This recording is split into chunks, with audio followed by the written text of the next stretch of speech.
Good evening. Welcome to Chatham Township Committee meeting.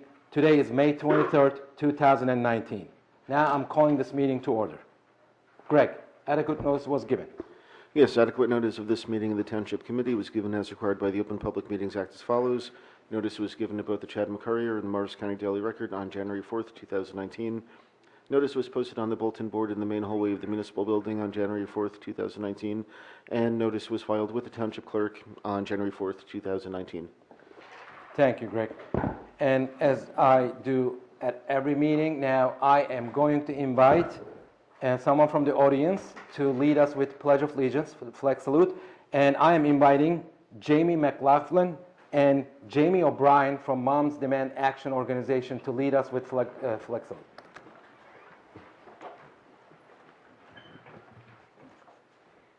We pledge allegiance to the flag of the United States of America and to the republic for which it stands, one nation, under God, indivisible, with liberty and justice for all. Thank you. And Greg, roll call, please. Mrs. Ness? Here. Mrs. Schwartz? Here. Mr. Ritter? Here. Deputy Mayor Kelly? Here. Mayor Selin? Here. Thank you, Greg. And the next item on the agenda is the approval of the agenda. I am requesting if any comments or... So moved. Second. Okay. Sure. If I could request that R5 2019-123 cancellation of the payment of taxes be pulled from tonight's agenda. Resolution 219-123 cancellation of taxes be pulled from tonight's agenda in order to allow staff to do additional research to further supplement the information in that resolution. So Okay. if the motion would be amended to delete that, that would be my request. All right, I'll make a motion. Anyone wants to make a motion to approve it as amended? I'll amend it. Sure. Second. All in favor? Aye. Agenda is approved as amended. Thank you, everybody. All right, now we have 3 proclamations on the agenda. I'm going to read them all. Sorry for that you have to put up with me for the next 15, 20 minutes. I'm going to read things. And I'm starting with number 1, parents who lose the most. That's the proclamation. Whereas adults who provide alcohol to those below the legal drinking age of 21 are placing those youth at risk for health, safety, and legal problems. And whereas alcohol use by young people is dangerous, not only because of the risks associated with the acute impairment, but also because of the threat to their long-term development and well-being. And whereas it's illegal to give or allow your teens' friends to drink alcohol in your home, even with their parents' permission. And whereas anyone found guilty of providing alcohol to youth can face up to a $1,000 fine and 6 months in jail, in addition to any civil action that can be brought as a result of damages or injury related to the offense. And whereas adults have the authority and responsibility to our youth to provide them with alternative opportunities by creating alcohol-free activities. And whereas Drug-Free Action Alliance, through the Parents Who Lose the Most, Don't Be a Party to Teenage Drinking campaign provides the educational materials to raise community awareness regarding this illegal and unhealthy practice. And whereas the Township of Chatham encourages residents to refuse to provide alcoholic beverages to underage youth and to take necessary steps to discourage our illegal and unhealthy practice, including the reporting of underage drinking by calling their local police. Now, therefore, be it resolved that the Township of Chatham not only discourages the use of alcohol by those below the legal age of consumption, but also exhorts all the residents of the Township of Chatham to refuse to provide alcoholic beverages to those underage youth and will continue to take the necessary steps to discourage this illegal and unhealthy activity. Now, therefore, I, Typhoon Selen, Mayor of the Township of Chatham, State of New Jersey, do hereby proclaim the month of May 2019 to be Parents Who Lose the Most. Don't be a party to Teenage Drinking Month in the Township of Chatham. Thank you. Mayor, Mr. Fiorito from the Municipal Alliance is here to receive that proclamation. Excellent.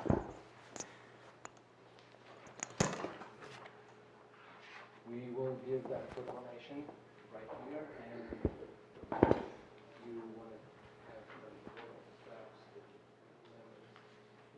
yeah, that's fine. If committee is okay, let's come down here.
I understand Vince would like to say a few things about the resolution, the proclamation. Again, this year, I'd like to thank the council for supporting us. This is our 11th year doing this program. And of course, Greg helped me out with the proclamation this year. I'd also like to thank the police department for, taking care of our banners at the police headquarters. This year we have them on the skate park fence, which is fine. I'd like to have them on the lawn in front, but maybe next year we'll be able to get them up there. But this is our, one of our posters. We have banners and lawn signs all around town. We do have a crash car at the high school that we do each year that DeFalco supplies for us. And, I'd like to thank them also. So it's something that is kind of near and dear to my heart this year. It's a serious problem we have this time of the year, with graduation and proms. So let's all be aware. Hopefully, somebody looks at our signage. Thank you.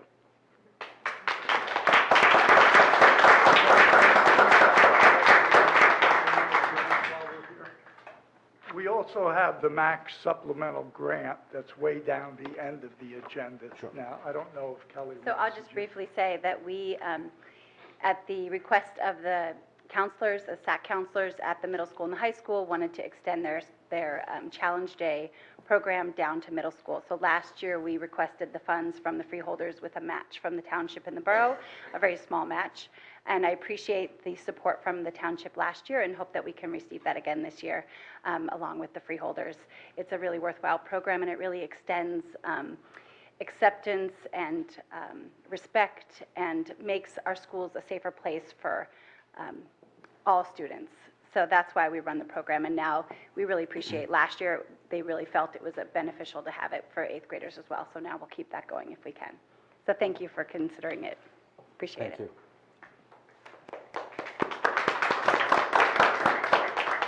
Now, we have another proclamation that is the Gun Violence Awareness Day, and I'm going to read that.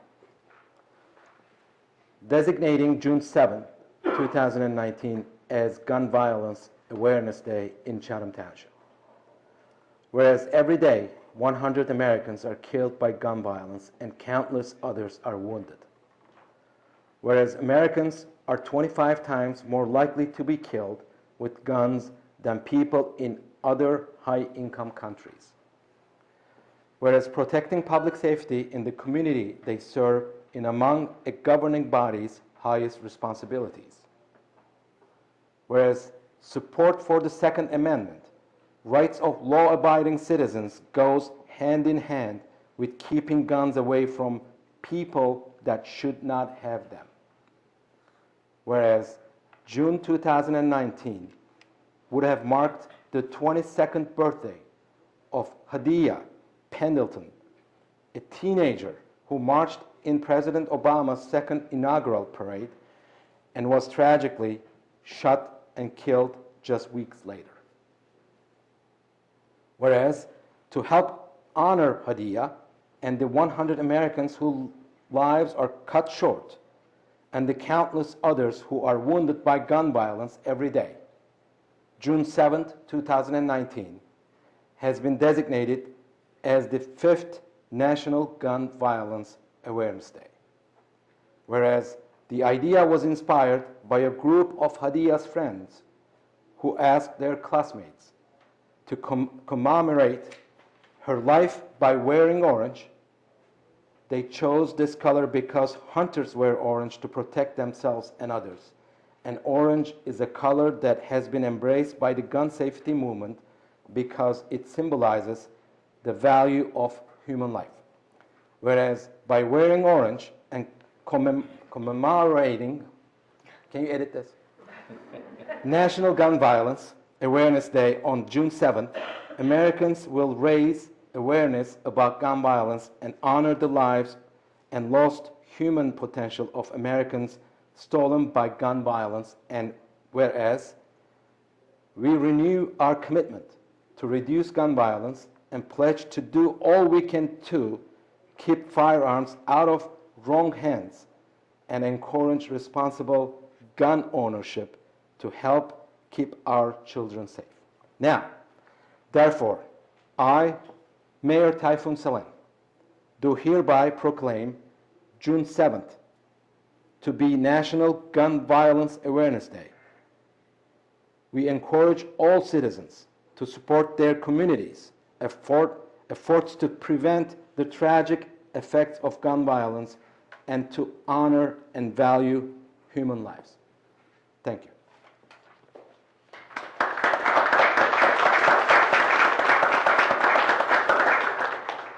To receive the proclamation, I think we have folks here.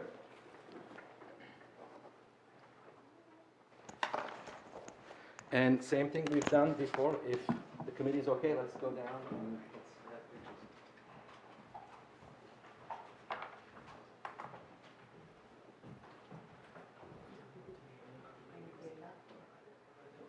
have pictures.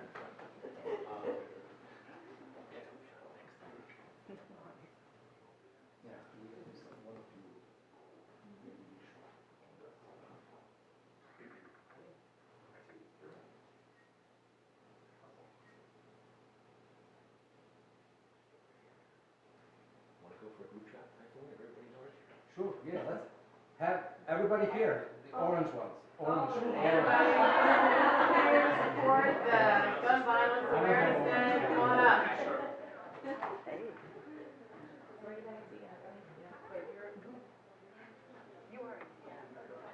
Oh, no. Come on in. Come on in. Yeah. Next to me, teacher Sunday school. Come on in.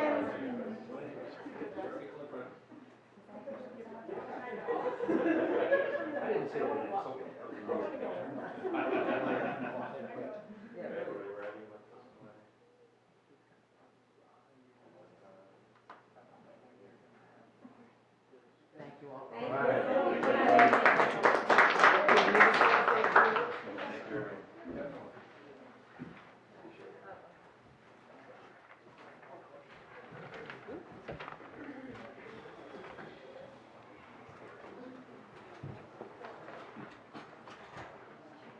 Jamie, Yeah. if you would like to say a few words, that would be Yeah. fine. My name is Jamie McLaughlin. I have been a Chatham resident for 20 years. I am a volunteer with Moms Demand Action for Gun Sense in America. I am also a member of the Everytown for Gun Safety Survivor Network because I am a gun violence survivor. My brother Chet was shot to death in 1992. On behalf of Moms Demand Action in Everytown, we would like to thank Chatham Township for once again issuing this proclamation marking Gun Violence Awareness Day. We will wear orange on June 7th to recognize this day, and we encourage others to do the same. Orange is the color that Hadia Pendleton's friends wore in her honor when she was shot and killed in Chicago at the age of 15. Gun Violence Awareness Day was started by her friends to honor her life and legacy. As Hadia's own parents have said, by wearing orange, we reaffirm the right of every American to live a life free from gun violence. The color orange symbolizes the value of human life. We applaud you, Chatham Township, for joining us as we honor the 35,000 individuals who died from gun violence in the last year in the United States. Every day, 100 Americans are killed with guns. Firearms are the second leading cause of death for American children and teens. Access to a gun increases the risk of death by suicide by 3 times. The gun violence epidemic in our country is a uniquely American health and safety crisis, and that is a very sad commentary to make in the land of the free and the home of the brave. We deserve to be free from the devastation of gun violence, and we need to be brave to make that happen. Believe me when I say, if it could happen to my family, it could happen to anyone's family. That is the stark and devastating truth. And I desperately don't want to continue to see families suffer the way my family suffers still to this day. Even though personally devastated by gun violence, it was the massacre at Sandy Hook in 2014 that propelled me into advocacy for common sense gun reform. We all know the school massacres have not stopped. Across our country, mass shootings and daily gun deaths that do not make the news continue. Young children accidentally kill their siblings, friends, or parents due to unsecured guns. Mass shootings happen in grammar schools, high schools, colleges, movie theaters, restaurants, clubs, churches, synagogues, mosques, waffle houses, high school graduation parties, and country music concerts. Since 2015, Moms Demand Action has continued to honor Hadia's legacy by organizing local, state, and national activities to mark Gun Violence Awareness Day and by wearing orange. We have partnered with hundreds of mayors, governments, nonprofits, businesses, and individuals to make Gun Violence Awareness Day a national event. Thank you again for being such a strong partner in our fight against gun violence. Thank you very much. Thank you, Jenny.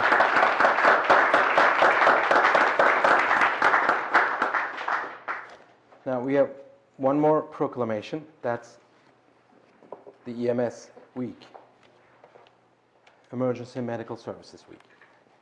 Whereas emergency medical services is a vital public service, and whereas the members of emergency medical service teams are ready to provide life-saving care to those in need 24 hours a day, 7 days a week, and whereas access to quality emergency care dramatically improves the survival and recovery rate of those who experience sudden illness or injury, and whereas the emergency medical services system consists of emergency physicians, emergency nurses, emergency medical technicians, paramedics, firefighters, educators, administrators, and others. And whereas the all-volunteer Chatham Emergency Squad has primary responsibility for responding to medical emergencies in the Chathams. And whereas the Chatham Emergency Squad provides CPR training and first aid training to residents of the Chathams to improve preparedness for medical emergencies. And whereas over 80 residents of Chatham Borough and Chatham Township volunteer their time in service of the Chatham Emergency Squad and engage in hundreds of hours of specialized training to enhance their life-saving skills, and whereas it appropriate to recognize the value and accomplishments of emergency medical providers by designating Emergency Medical Services Week. Now, therefore, I, Typhoon Salem, the Mayor of Chatham Township, in recognition of this event, do hereby proclaim the week of May 19th through 25th, 2019, as Emergency Medical Services Week. With the theme EMS-Dedicated for Life, we encourage the community to observe this week with programs and activities. We also encourage residents to join Chatham Emergency Squad and become part of an organization which has proudly served the Chathams since 1936. Thank you. And there's no one here to receive this. I know we spoke with, you will do that? Sure. Come over then.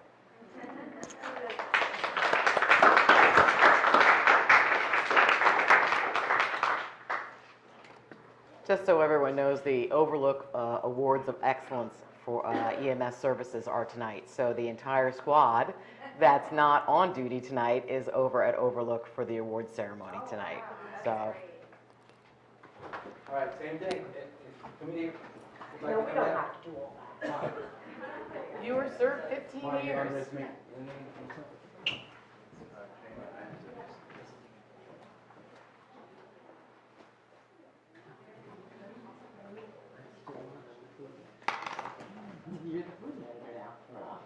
Here we go.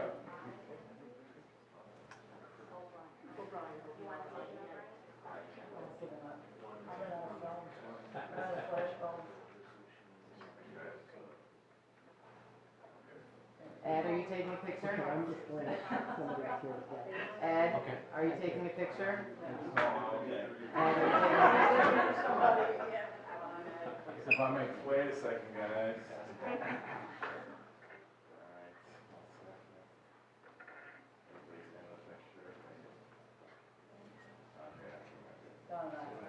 Congratulations.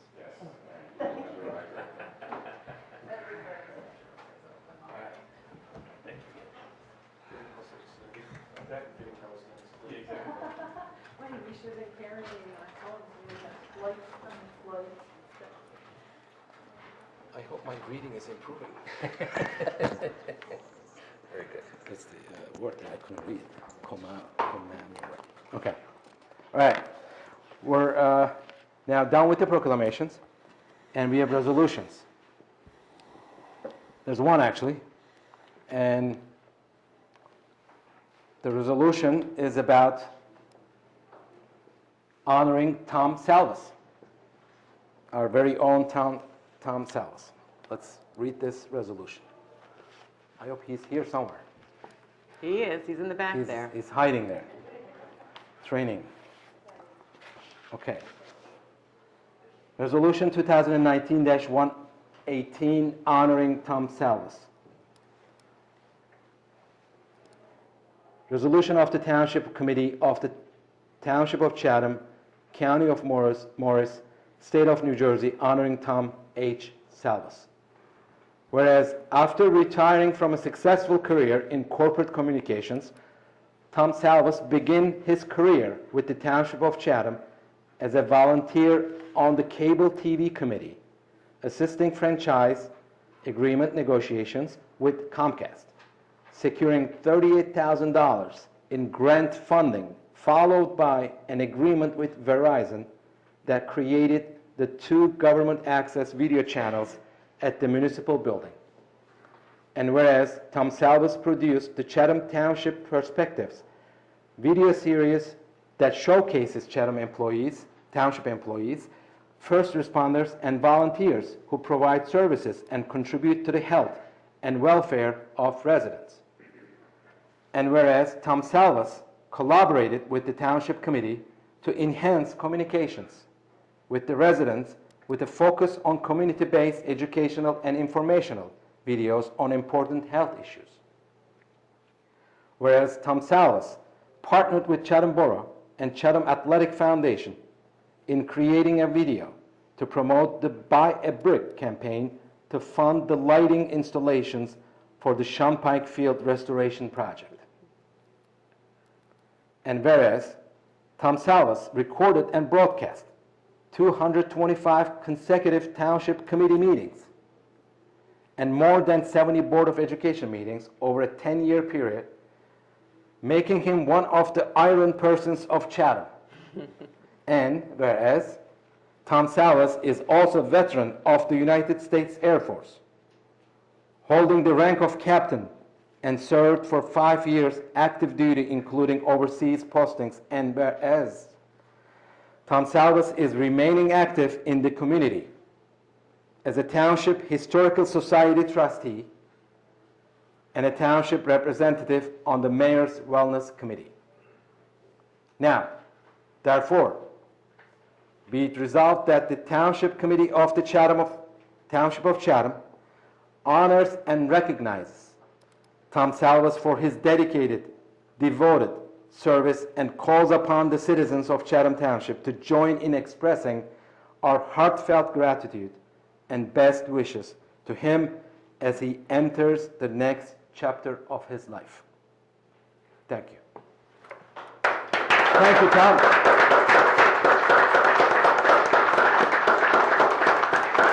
And we're inviting Tom Salvas here to receive the resolution. Before we do that, should we go through the approval process? Is there a motion in a second? All right, so anyone second it?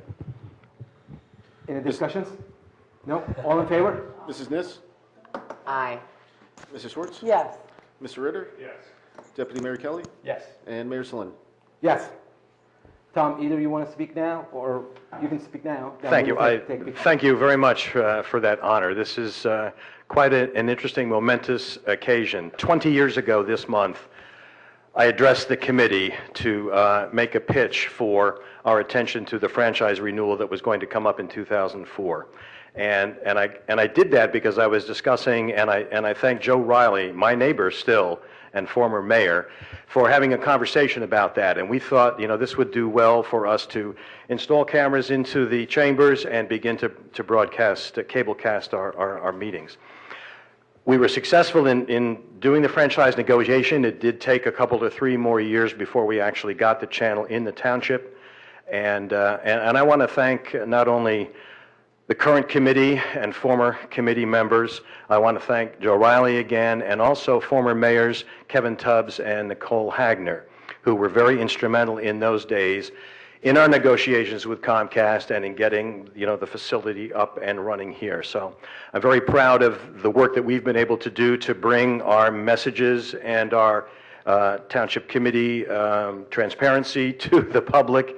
It's been great. There's been moments of drama over these years, but I think the community appreciates that by and large, and I appreciate the opportunity and to have the honor to be able to contribute to that.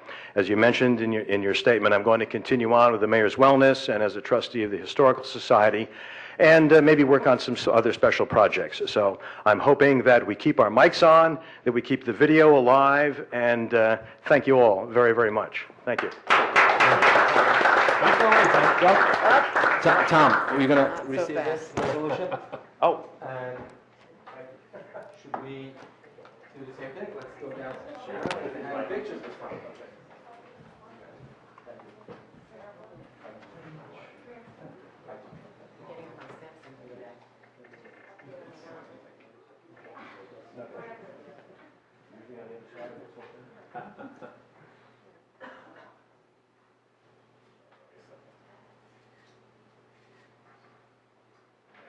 Okay, thank you very much. Thank you.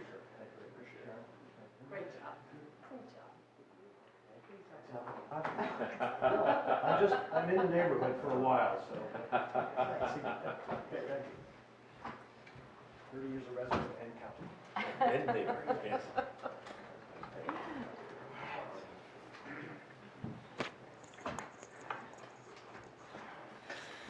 All right, good news.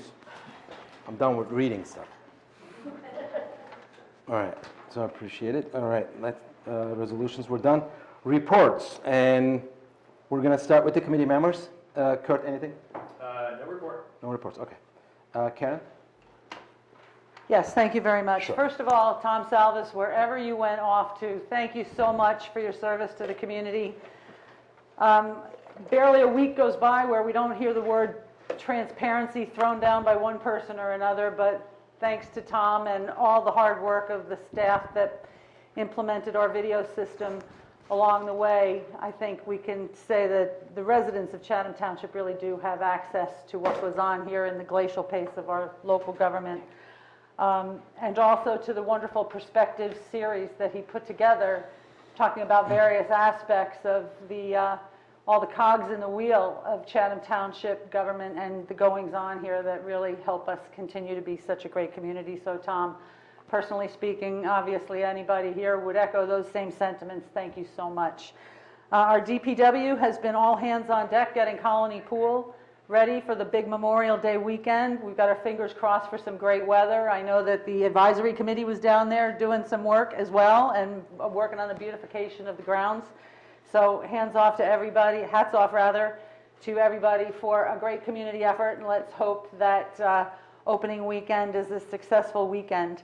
DPW is working a few men short at this point in time, and they are really seriously taking a look into hiring new people. So if you have anybody out there who's interested in a real rewarding, make a difference career working right here in one of the finest communities we know of in New Jersey, we're interested in talking to you. Our DPW is a great group of people. They work in a real team-oriented environment, and you can really make a difference working with our DPW. So if you have any questions, anyone among us will point you in the right direction if you're looking for a career working with our Department of Public Works.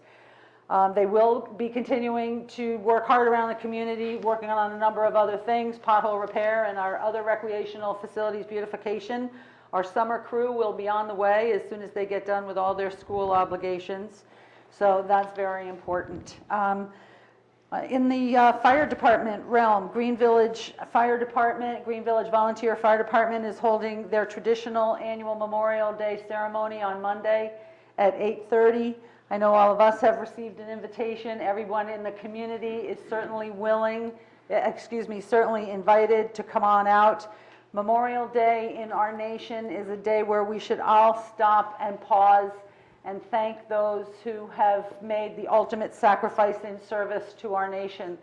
We talked about Tom Salvis and his honorable career with the U.S. Air Force. All those who served our nation undoubtedly know of the heroes who paid the ultimate price while serving our nation, and we will be eternally grateful to those who served, to those who lost their lives, and to the families whose lives go on after the loss of a loved one in defense of our nation. Finally, in keeping with the conversation we've had about the Chatham Moms for Gun Safety, I had a conversation with Chief Miller not long ago about locking our cars.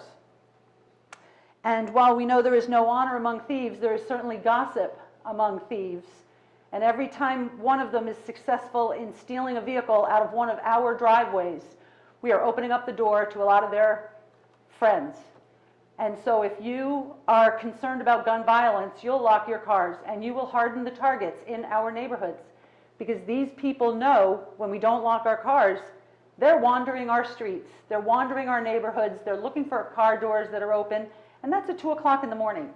It's 2 o'clock in the morning in our neighborhoods. These people are wandering around looking for car doors that are open. There was an article that was written not long after Mother's Day when one of our neighbors had their car stolen right out of their garage, a stolen car that was used to commit a number of crimes in our area, and some at gunpoint. So these are not nice people. These are people wandering our neighborhoods who are armed and dangerous and using our vehicles perhaps in crimes of armed nature. So in order to really take this seriously, let's take a look at the fact that every time we don't lock our car, every time one of our neighbors has their car stolen from their driveway, there's somebody wandering our neighborhood, and we don't know what they're like. But as Tom Miller, our chief of police, says, they are bad guys. So let's all keep an eye out on that. It's serious business. It's not just whether your car gets taken, it's who's wandering around out there. So that's what I have to say, Your Honor. Thank you, Karen. Tracy, anything? Yes, I would first like to thank Tom Salvis.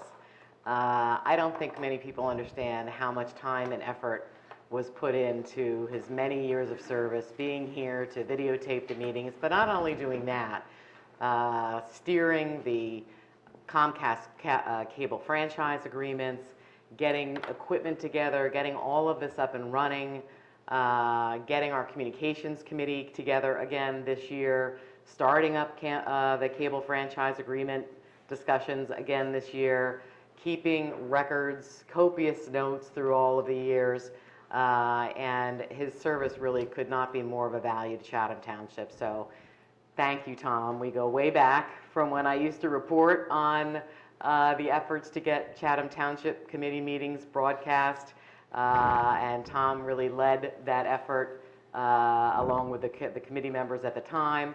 Wasn't a little bit of an uphill battle for a while, but it won out, and so it's really very grateful for Tom, and once again, please don't leave. I think that ship has sailed. On a not as light note, I regret to tell you that we're not going to be able to run the Colony Pool Camp this year. We just didn't receive the amount of signups that we needed. The goal was to bring back a community service in a revenue-producing capacity. If we had a full complement of campers, the camp would have generated about $20,000 in income. If we had a minimum amount of campers, 30 per week, we would have generated about $3,000 in revenue. But as of today, we have 75 registrations and we needed 180 to run. So we're not going to be able to run the camp. But that doesn't mean that the effort wasn't there to try and bring a revenue-producing opportunity to the township. So I want to give a big thank you to the Colony Pool Committee, who did a tremendous job in putting together a whole financial analysis, a program, sourcing two terrific people, Chloe Green and Frank Wolf, to run the program.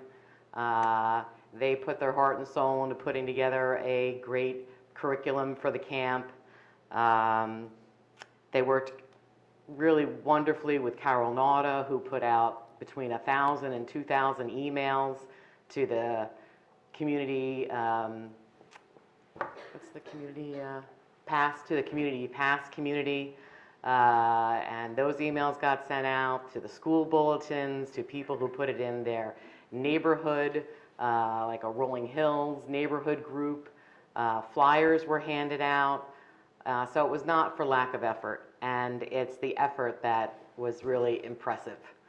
And I'd also like to thank Bob and Lauren Hauser for their support in putting together and helping us put together the program and being so supportive of it. So maybe it'll come back in another iteration next year. We always need to look for revenue producing opportunities. I did speak with Bob today, and he said that Minnesink has graciously offered to provide those campers that did sign up with a discounted rate for their camp program. So please reach out to us if you're interested in that. It's lovely to be able to partner with them, and we are grateful for their offer to do so. So that's the kind of sad news tonight. The good news is that we are up a couple of $1,000s on memberships year over year for Colony Pool. We're going to continue to track those numbers throughout the year or throughout the season. So we're hoping that that's a positive trend. And we've added 28 new families who were not previously registered with Colony Pool. So we hope for that trend to continue. Colony Pool is bringing back yoga at 7 a.m. on Thursdays, water exercise at 10:30 on Tuesdays. You can go to thecolonypoolclub.org to sign up. It's not expensive. It's a great way to get out and get exercise and enjoy the beauty of the Colony Pool area. They've also started a tennis program. So far, we have 28 people signed up for a tennis round robin. You don't need to have a partner. You show up and you get put on a court and everybody switches and mixes and mingles. So that's going. There's a link to that also on the Colony Pool website if you're interested in joining. And we have our big opening weekend. So I have to thank Frank Coviello for taking me to a nursery to go buy the plants for Colony Pool, and for Frank and Janice and the Balas who are lifeguards there. And I'm told by my sons, who I asked to come with us to plant, that I voluntold them, which apparently is like a team thing. I had never heard that before, but I voluntold them to come with us on a Sunday night to go plant hundreds of flowers. Took us about 2.5 hours to do so, but they look wonderful. And the DPW was out there today planting shrubbery along the fence line, so we're hoping that that livens up and makes people happy when they walk through the doors and see all the plants. And we hope for a great weekend, a great opening weekend. And then for all the residents, for those who haven't experienced Colony Pool, June 15th and 16th will be our open house weekend, and everyone is invited to attend. We'll have a DJ, live music, free ice cream, games, a log roll competition, so, you know, start practicing for those of you who are a little light on the log roll skills. So we invite everybody out that weekend to come and experience Colony and see what it's all about. I did have a chance to talk to Bob about recreation. Bob, by the way, is not here this evening. He's attending a dinner for a dear friend of his who is retiring, and he'll be here around 9:30. So as recreation liaison, I wanted to let you know that Bob met with a lighting company for Nash Field. We're going to talk about some of the capital investments tonight. Nash Field, we're looking to do some new lighting there. We've been working with the Chatham Athletic Foundation to secure a $100,000 grant to be able to put in new lighting, to be able to do some improvements to the field, improvements to the basketball courts, and quite possibly the skating rink, and turning it into not only a winter rink, because skating is a little few and far between nowadays. We're not sure what we're going to get during the winter, but also putting a solid surface down that Bob has had some experience with that can accommodate both rollerblades and ice skates, so that it can be used during the summertime and springtime, and, well, all year round as well. So Bob was out there meeting with a lighting company today, and the Chatham Athletic Foundation will be meeting in 3 weeks to disperse their grants. And if we can add a few more sports on there, basketball, hockey, skating, baseball, maybe we'll line the courts for pickleball as well. We might even be able to get a little more money out of them. And I think that's all I have. Thank you, Tracy. Thank you. Mike? Thank you, Mayor. Just 2 quick comments, if I may. One is that I've had the pleasure this year to serve on the Communications Committee with Tracy, and as such, working closely with Tom. So I just want to, again, repeat the pleasure it is to work with him and the devotion that he's shown for so long. So we will miss you, Tom, and thank you for everything you've done. And the other observation is that we had 3 proclamations tonight, and all 3 were on life and death matters. Parents Who Host Lose the Most, Gun Violence Awareness Day, and EMS Week. And I think it just can't be said often enough that those 3 efforts involve the real hard work of hundreds and hundreds of people in town, and we're all better for it. So thank you, everybody who's involved. That's it. Okay, thank you. And John? I guess no one mentioned the grant that we just received, so I guess I'll We take that. We're leaving that for left it you, to you. John. Are you? Okay. Some good news for It's a you. favor. Very good, very good. The Chatham did receive its 3rd Safe Routes to School grant from the New Jersey Department of Transportation in the amount of $545,000. And this is for sidewalks on the northern side of Shunpike. We already received the grant for the southern side. Now, it depends on the angle you look at it, north, south, east, west, but nevertheless, both sides of the road is now, funded to receive, upgrade the sidewalks. One decision, again, this is a federal program. It's not something that's going to happen quickly. We have to go through the whole federal process, and it takes time. The one thing that I did reach out to the DOT immediately is ask them, is the design assistance going to be available for this round of grants? And they did say yes. And then my second question is, we are about to award the design services for designing this first grant that we got for Shunpike. Within the month, we're going to be awarding that design contract to get started on that. I said immediately, why can't we amend that contract and include this right away? It doesn't make any sense to have two consultants working on the same road. Let's have one contractor do, one consultant do the entire road, both sides, and bid it out as one project, combine it. So hopefully that may expedite getting this done, or it may just delay the first grant that we got. I don't know. But nevertheless, I am exploring the opportunity of again, utilizing design assistance. It is going to save us money on the soft costs associated with the grant. And I am hopeful that they see the logic of regarding doing a change order with the consultant that we're about to retain, and just have them expand their scope to include this. So great news. That's it. Thank you. John, if I may, that really is great news. I think when you look at that entire area of Chatham Township, having not previously been districted for Washington Avenue School, now all those kids in that area are trying to get from that side of Shunpike over to Washington Avenue School, and there's really no safe way of doing it. They can't cross Shunpike in the middle of the block. There's no crossing guards there.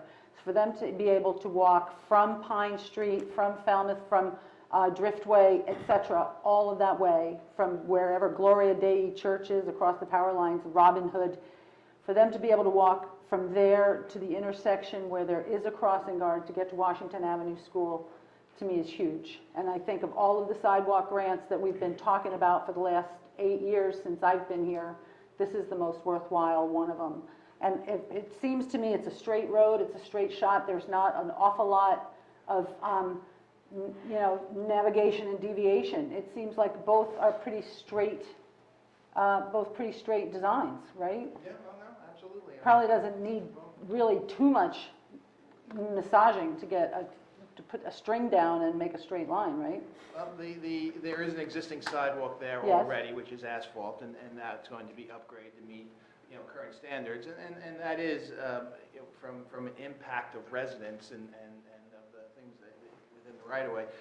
People are already used to having a sidewalk there. It's just going to be upgraded to modern grades and code. So it's great that we received this also, because this is a main corridor, and it's going to be the entire corridor is going to be upgraded with new curbing, new sidewalk. It's just going to be a nice look for the road. Mm.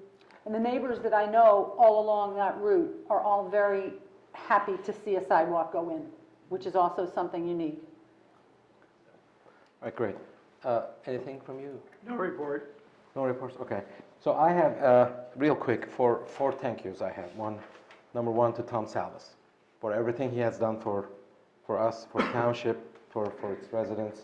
And thank you very much, Tom Salvis. Thank you. And thank you number two is to Colony Pool Committee for all the hard work, although it didn't happen, and I want to congratulate them for the effort.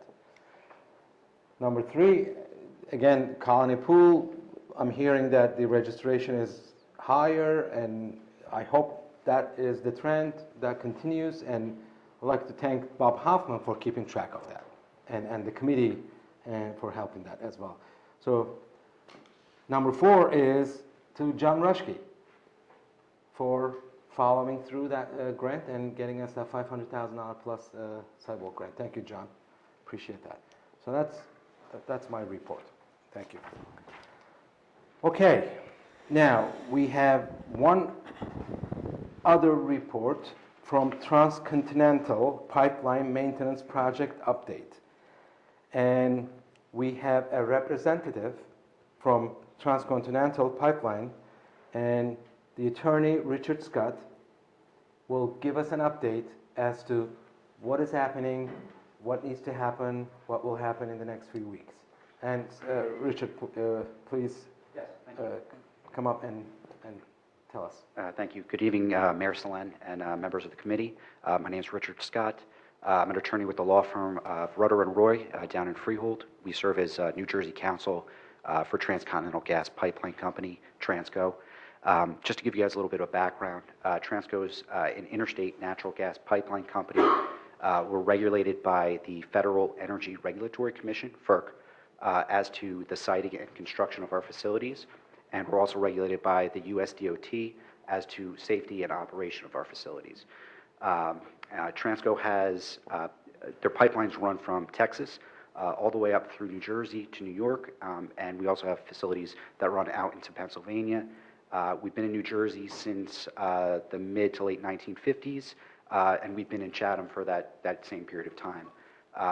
The valve site in question was installed in the early 1960s, I want to say 60 or 61. I know we obtained the easement back in 1959. And just before I get started into it, I just want to make sure, do you guys have, just so you're aware of the location of the valve, do you have aerials or?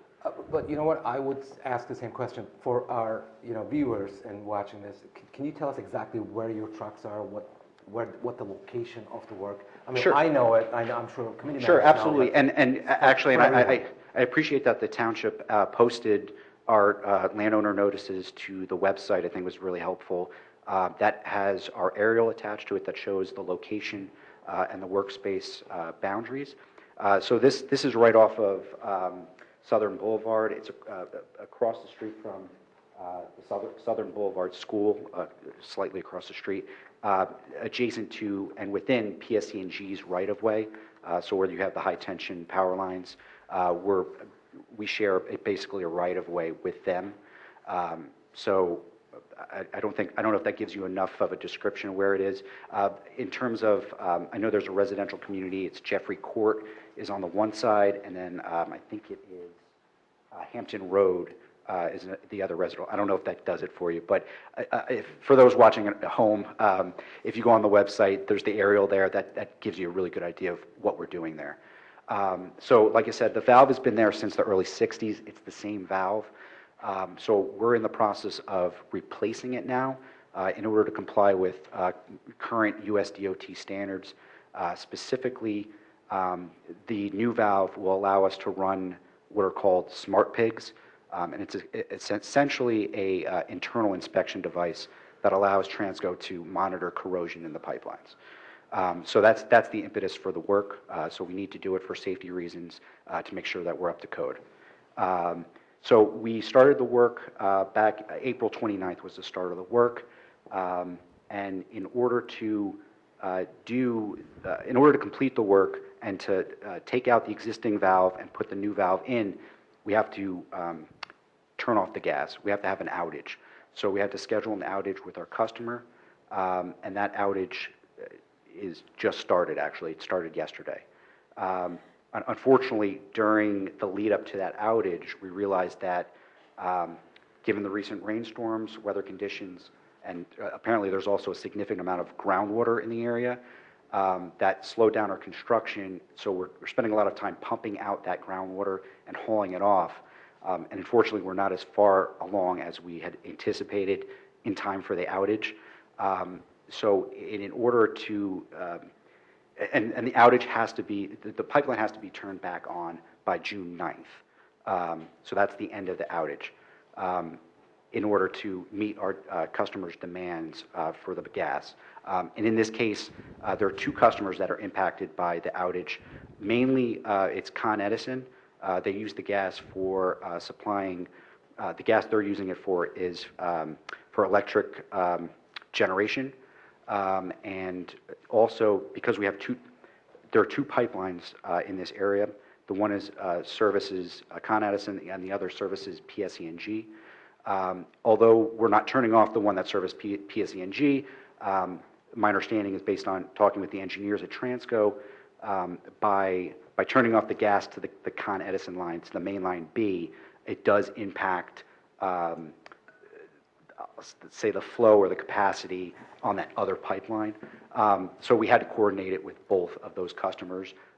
And given Transco calls this time of year, it's a rubber month because we're not quite, we're out of the winter heating season, but we're not into the summer cooling season yet. So it's kind of like the best time to do an outage. You're not inconveniencing the customers or the people that they're, supplying the electricity or, gas to. So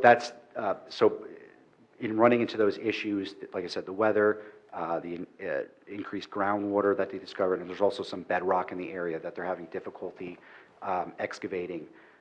That's kind of put them behind schedule. So we requested, in order to get the work done in a safe and efficient manner, and get the pipeline back in service to service our customers' needs, we requested from the township the ability to work additional hours beyond what's allowed for in the town's code.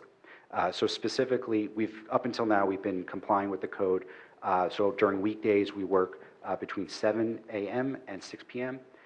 We work Saturdays between 8 a.m. and 6 p.m. So we're requesting an additional 2 hours during the weekdays, so from 7 a.m.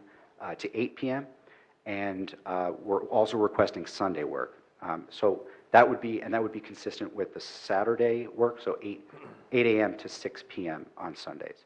And like I said, we're only requesting the extended work hours until basically June 9th, and then June 10th, I think, is when we're turning it all back on.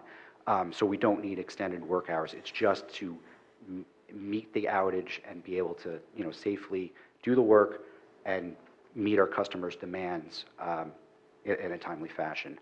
So that's the impetus for the request. And I think, and just to give you a further update, because that June 10th that's not the end of the construction. There's still going to be a little bit more construction after that. But at that point, it's just a matter of backfilling the site, restoring it, grading it. There's a fence back there I think they're going to replace and fix up. And the restoration, that'll go through the end of June. And I think by the end of mid-July, they'll be done. So I appreciate the opportunity to give you that update. And if you have any questions for me, I'd be happy to answer them. I have one question. Sure. The outage, when you say outage, so how would that impact Chatham Township residents? What is the impact? The outage itself, probably not a direct impact, I would say. And I don't want to, because I know Chatham relies on PSE&G. PSE&G and JCP&L. Yeah, exactly. So there's a slight impact to PSE&G, but it's not going to, because we've negotiated with the customers, they're aware of the outage, and they're able to adjust for that outage during that time period. It's after the outage where they're going to need the gas back on so they can, gear up for, especially, for electric generation needs and things of that nature for the summer months coming. So there's no direct impact from that. There's no direct impact. But yes, but the impetus for the work itself is so that the valve is up to code in Chatham Township. We want to make sure that it's operating in accordance with US DOT standards, and that we can safely operate and maintain it in accordance with the law. Okay. Thank you. Any committee members would like any questions? How much longer will you be doing the loud jackhammering? Yeah. We have received complaints from residents. Okay.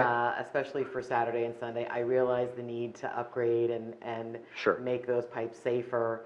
They're saying it's just endless. I guess you've encountered the rock or the shelf. Yeah. How much longer can they expect that to go on? Because on Saturdays and Sundays, it's getting on their last nerve, shall we say. I understand. It's only for the next 2 weeks, basically. I know it's still a lengthy period of time, and we obviously don't want to do around-the-clock work as we get closer to the end of the outage. So we want to be able to work within a reasonable time period during the day to get the work done in a timely fashion and try to be as least impactful to the nearby residents. I know it's loud.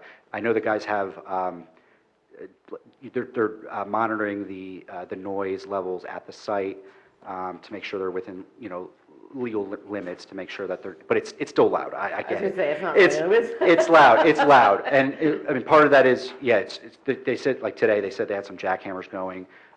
They have what's called vacuum trucks or hydro vacuum trucks. And we actually got to see, we stopped by the site before we came here because I wanted to see, what's going on out there, how loud it is. And they didn't have, at the time, they were just, had an excavator going, so it was just kind of normal construction. But yeah, they Because you're in do. the swamp. What's So that? now that- Yeah, now that I we've think. had the increased amount of rains, our water table is really, really Yeah, high. I think that's part of, I don't think they realized how Yeah, much that's- groundwater they're going to encounter, unfortunately, and that's kind of what's slowing them down, is pumping it all out and then hauling it out.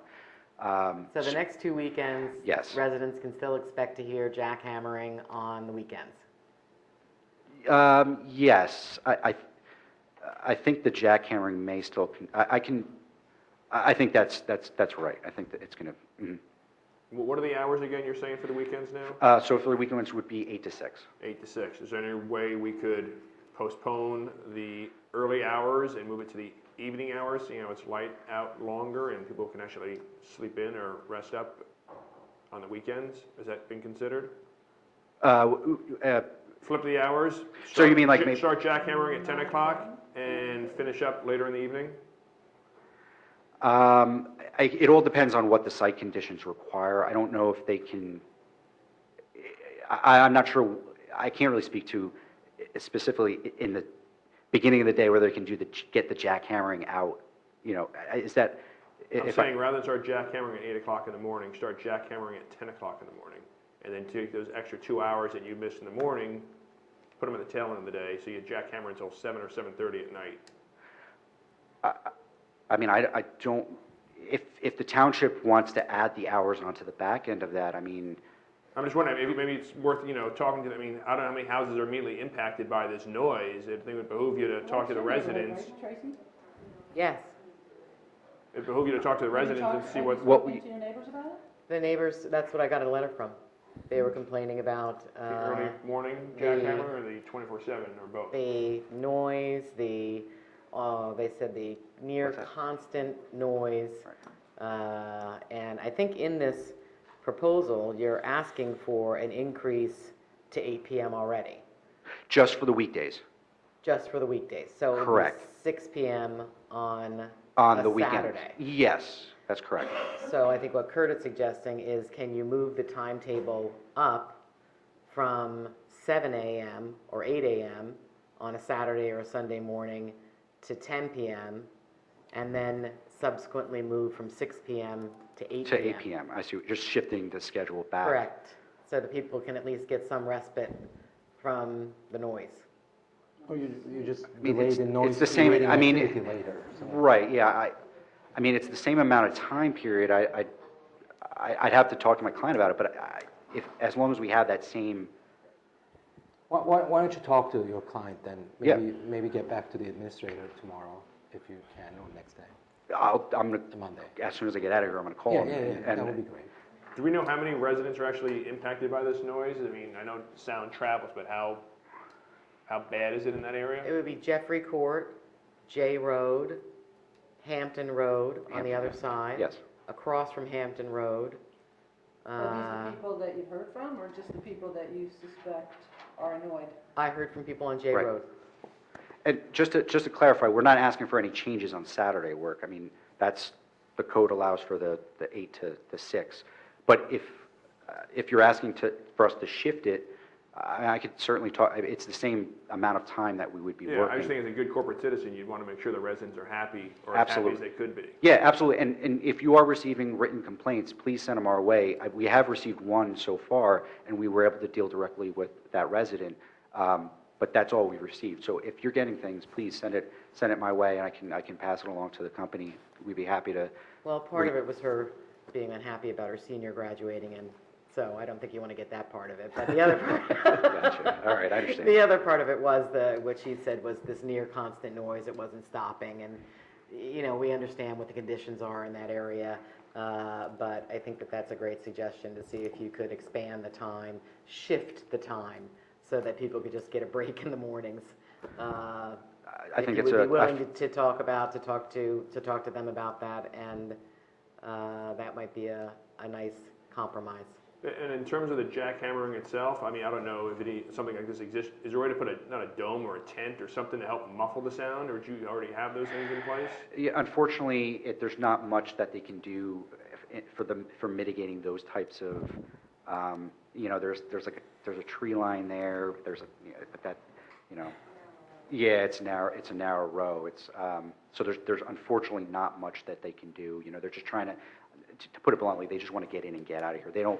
I realize it's loud, and unfortunately, we just want to get in and get out as fast as we can. But I think that's a fair suggestion. I apologize for not having an answer right off the bat.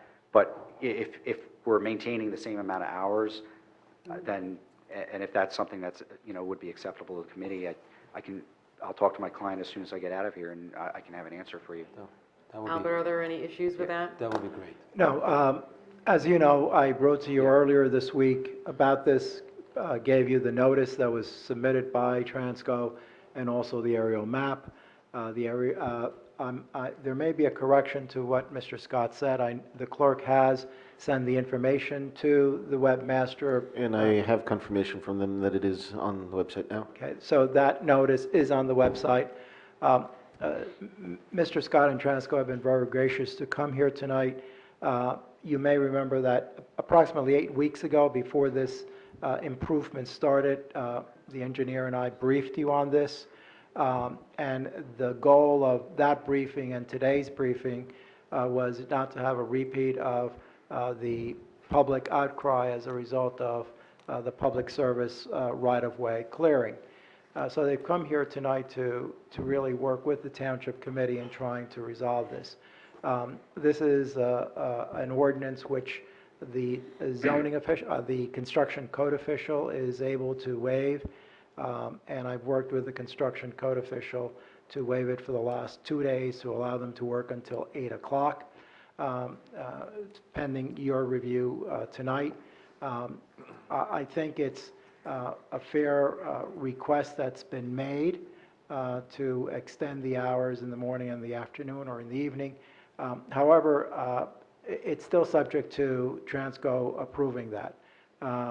That is really their prerogative or their decision to make, and I would ask them to inform me and the administrator as soon as possible. But my recommendation is that it proceed as scheduled. If they can accommodate it, that's very good, and as Mr. Ritter said, that's a good corporate responsible client, but they should be allowed to proceed forward. Where does the Board of Health come in on the This whole is, matter? interestingly, this is a Board of Health ordinance. Thank you. The noise ordinance is a Board of Health ordinance.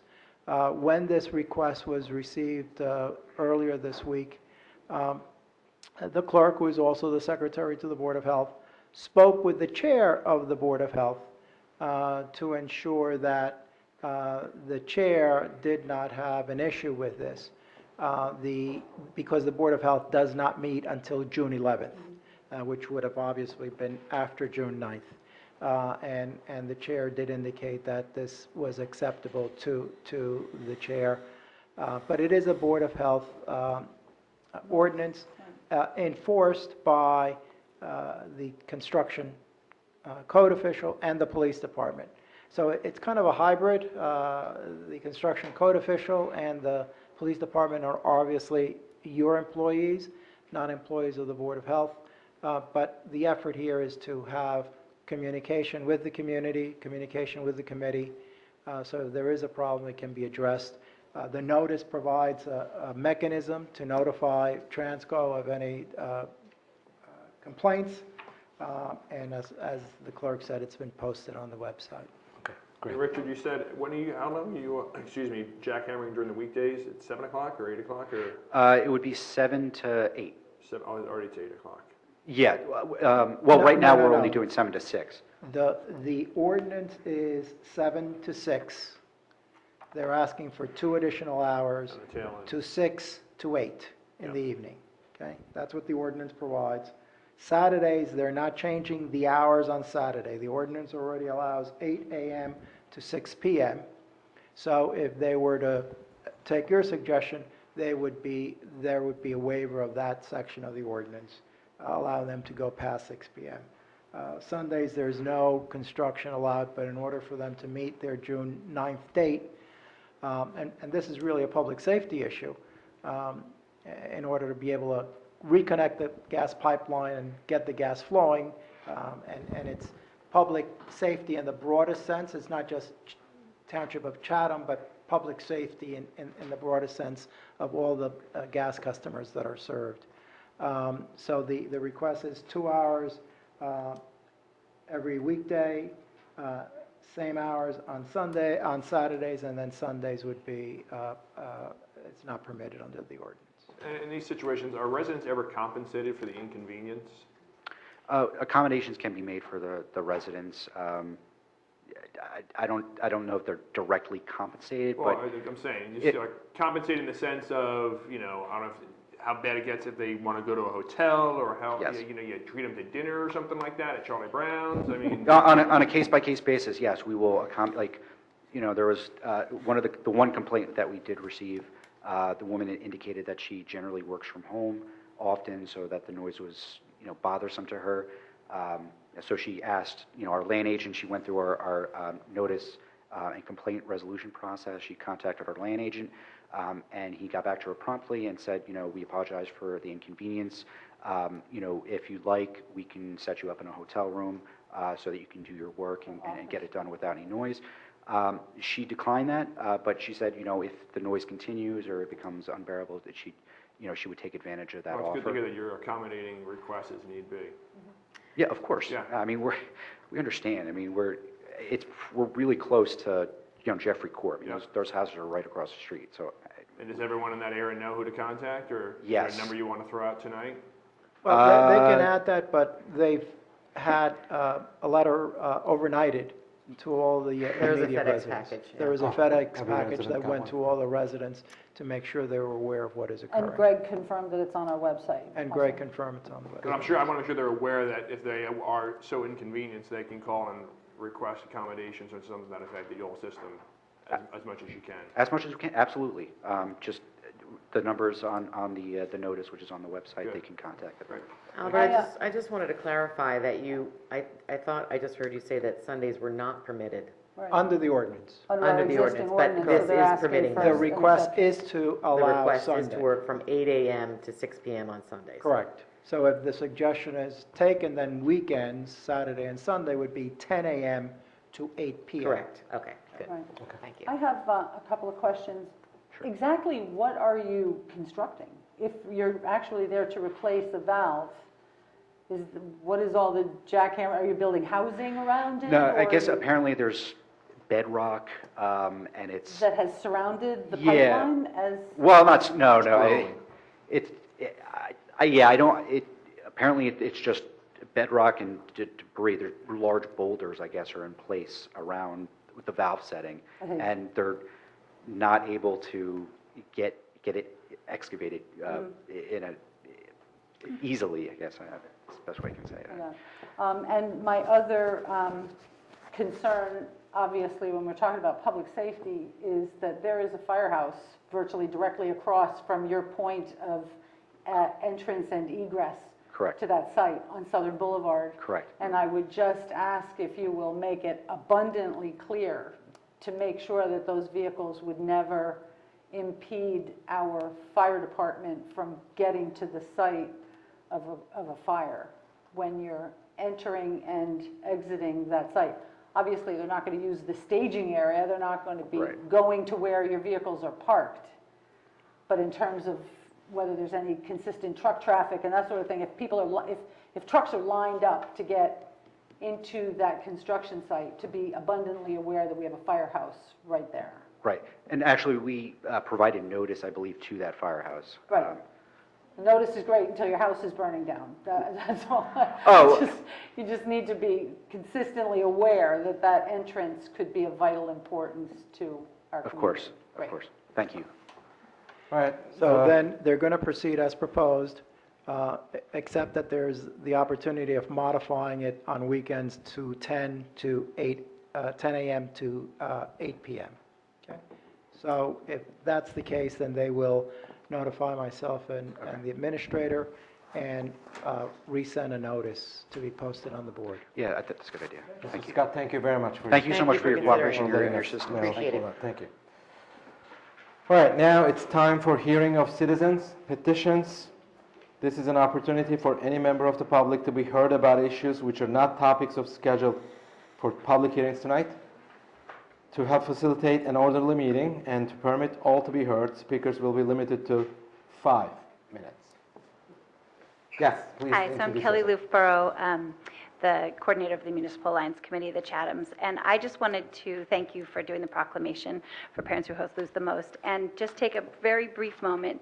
We don't talk very often about underage use of substances in our community to the whole community, and I think it's a good opportunity to just say very few things. One, we like to use a statistic nationally that about 30% of our, 30 to 35%, some areas more, some areas a little less, of our youth between the ages of 12 and 18 report using alcohol within the last 30 days.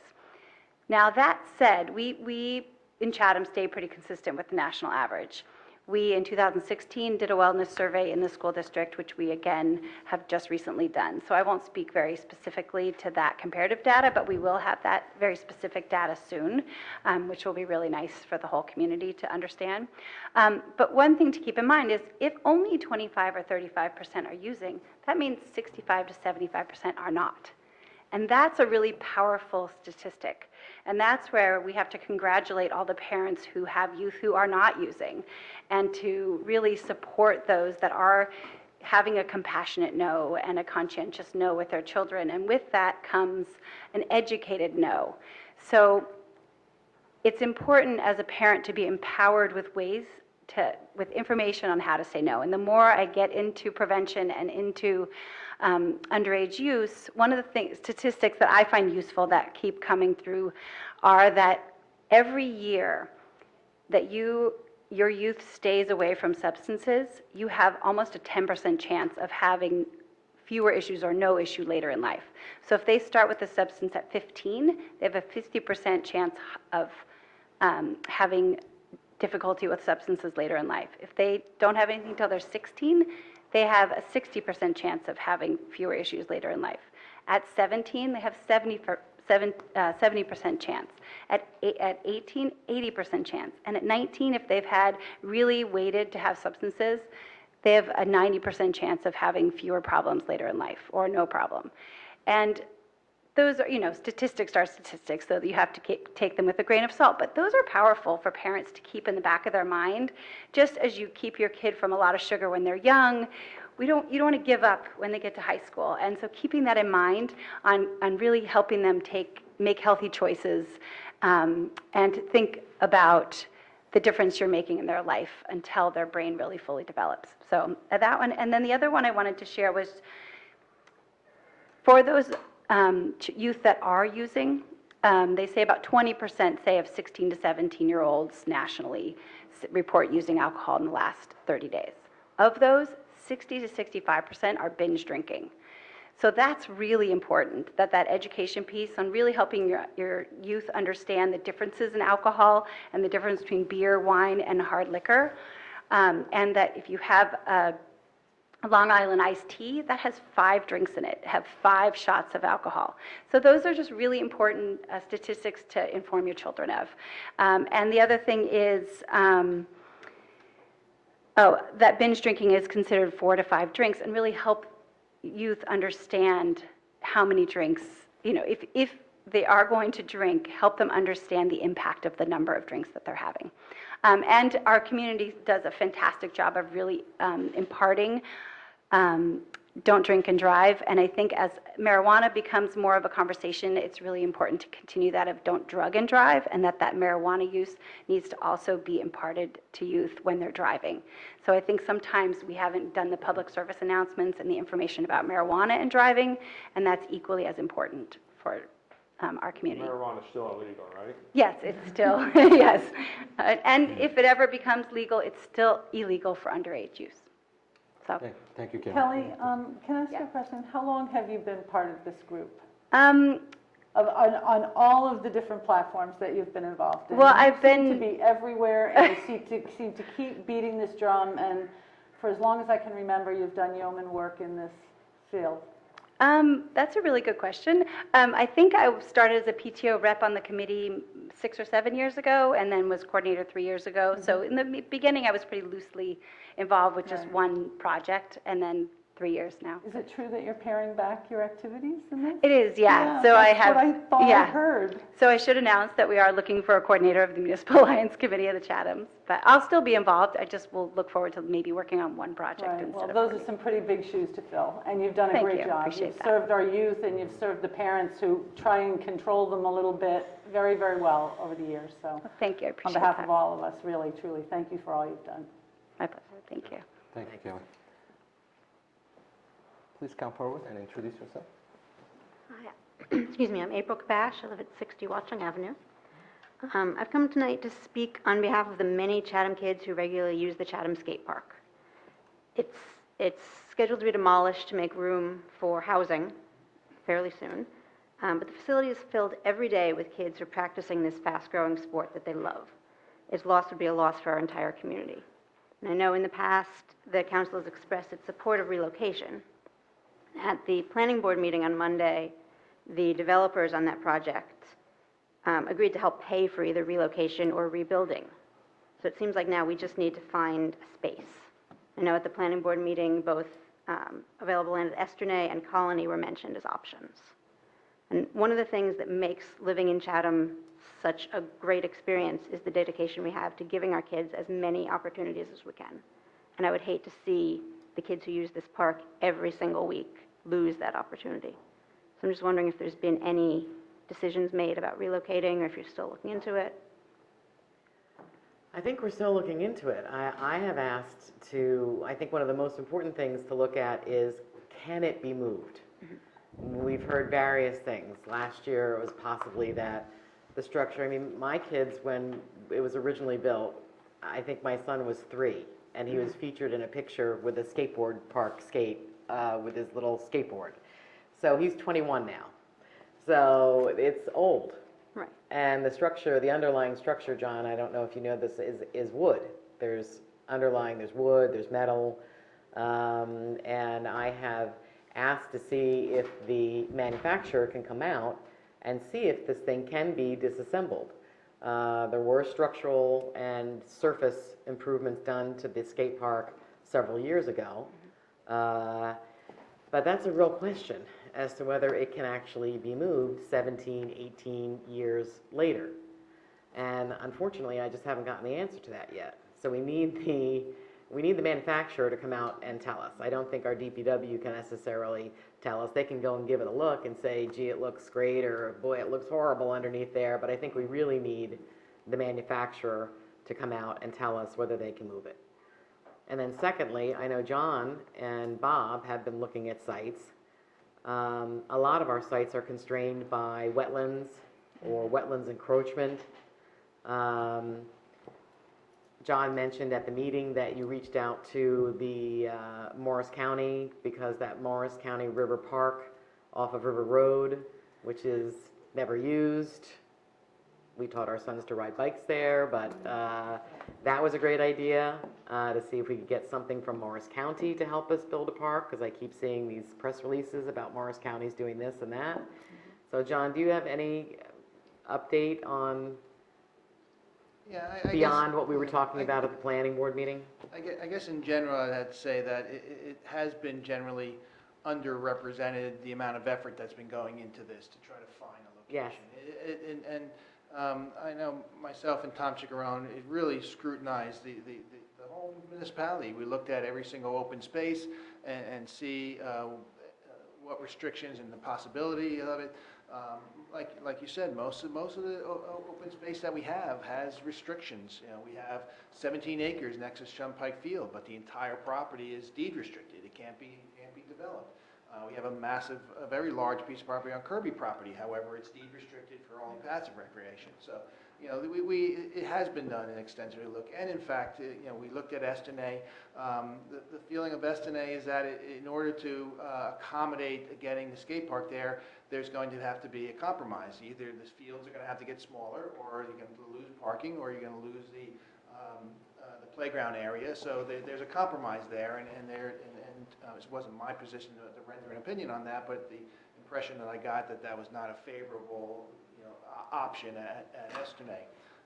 And we also did look at Colony Pool. In Colony Pool, there's a wooded lot that's located closer to Lafayette that is part of that development.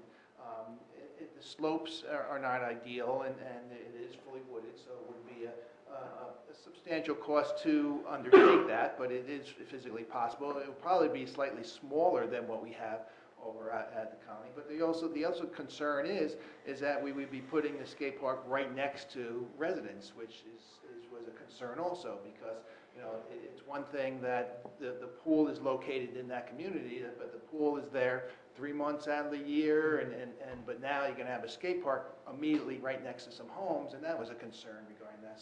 So is it possible? Yes, but there are some pros and cons regarding that particular site of why it was in. So again, those sites were looked at, but there were some concerns regarding those. John, have we talked to the Board of Ed at all, even like the middle school, that one open field by the tennis courts, they play lacrosse practice there, so to speak. I remember my daughter's done stuff there, but it's always, you know, issues, you know, in terms of the conditions. So I'm saying it's underutilized, or even any other Board of Ed property for that matter, there might be a possibility. I did not have direct communication with the Board of Ed, and I believe Tom did mention that, but that may be something to revisit and make sure that was, you know, fully vetted and with the Board of Education. But I didn't have any direct comment. Yeah, I was just thinking that whole area, the middle school, I mean, you're in the middle of nowhere, so to speak, in terms of residents. There's some apartments, but they're far enough away. It's a playground area. It's a school environment. Already used to the noise. I mean, it might be something to consider. And then can you just clarify, did the developers say that they would transport, or they rebuild, or they build something from scratch if it can't be transported? Do we know? They didn't give frankly, they didn't give a firm commitment regarding a specific dollar amount or something. They just indicated there is a willingness for them to do it. To transport it though, or construct? That's the question. Construct, you know, within reason. Yeah. Within reason. And you know, can the equipment be moved? Yes, it can be, but the concern is it going to be damaged during the process regarding, there had to be some disassembly of the equipment. You couldn't just, you know, pick it up in its entirety, because it wasn't just dropped there, it was actually built there. So you have to disassemble it, and it is old, and you know, you just start to, when you disassemble something that old, it just doesn't always seem to go back together right. So, you know, and frankly, the equipment is old, it is heavily, does require a lot of maintenance. The DPW does have to change out the boards periodically. So, you know, frankly, it may be more advantageous to look for new equipment, more modern equipment that's going to hold up better than this old. So can we get someone to reach out to the Board of Ed and see what the temperature is in terms of doing something on their property? I can talk to the administrator about it. And, Great. yeah, and in general. I did, actually, I mentioned it to him, but I'll remind him. Good. Then, Thank you. yeah, why don't you work with Bob Hoffman to see what other opportunities throughout the town we have, Board of Education or township property or maybe even private property. Well, and I have What another else? question. Let me Yeah. finish. And what other opportunities do we have, and they're cost effective or not, and what can be done? And my personal opinion, we should save the skate park, and when I say save, not where it is, but move it somewhere, and to make sure that our youth can utilize it, keep utilizing it. But you know, we need some analysis to. Why don't you present it to us, and we'll take it from there. Well, we talk about kids from other communities using it. Do you ever talk to any? I'm talking to the lady behind you, not to you, John. Unless you talk to the parents also. But do we talk to any of the parents who come from out of town with their children? Are they interested in seeing it relocated in a community they may be aware of? Anybody doing research in Chatham Borough about where we could put it down? I'll just mention that there is discussion right now with Chatham Borough. So Yeah. Okay. Chatham Borough may have identified a location. Awesome. So we may have an alternative in Chatham, that's being discussed. Right. So that is right now the only viable option that we've come up with. Sure. so far. And because it doesn't have to be in Chatham Township, if it's something that's been here for the good of the community all along. Right, that would be wonderful If we if got we could move it to kids the coming borough. from other towns, maybe, Mm-hmm. maybe ask their parents whether they have any, if you're there with your children. I mean, honestly, a majority of the kids who are there are from Chatham Borough or Chatham Township. So, Oh, okay. I I had think actually keeping heard- it in our community would be great. There are some, older kids who get here on the train themselves, but a lot of the kids are from the two Chathams.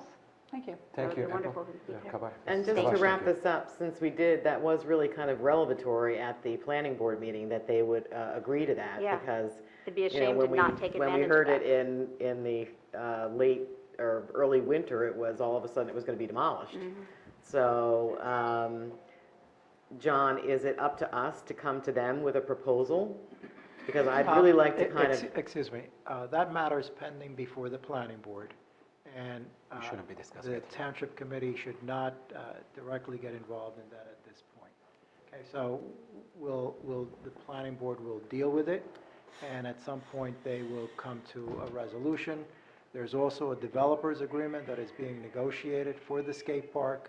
So in terms of the next steps, I think everyone's aware of what is occurring, and it'll be addressed. because there is, I understand what you're saying, but there is a lot of, I completely get what you're saying about the difference between the planning board and the committee. However, I don't believe the planning board has been addressing for the past couple of years the skate park.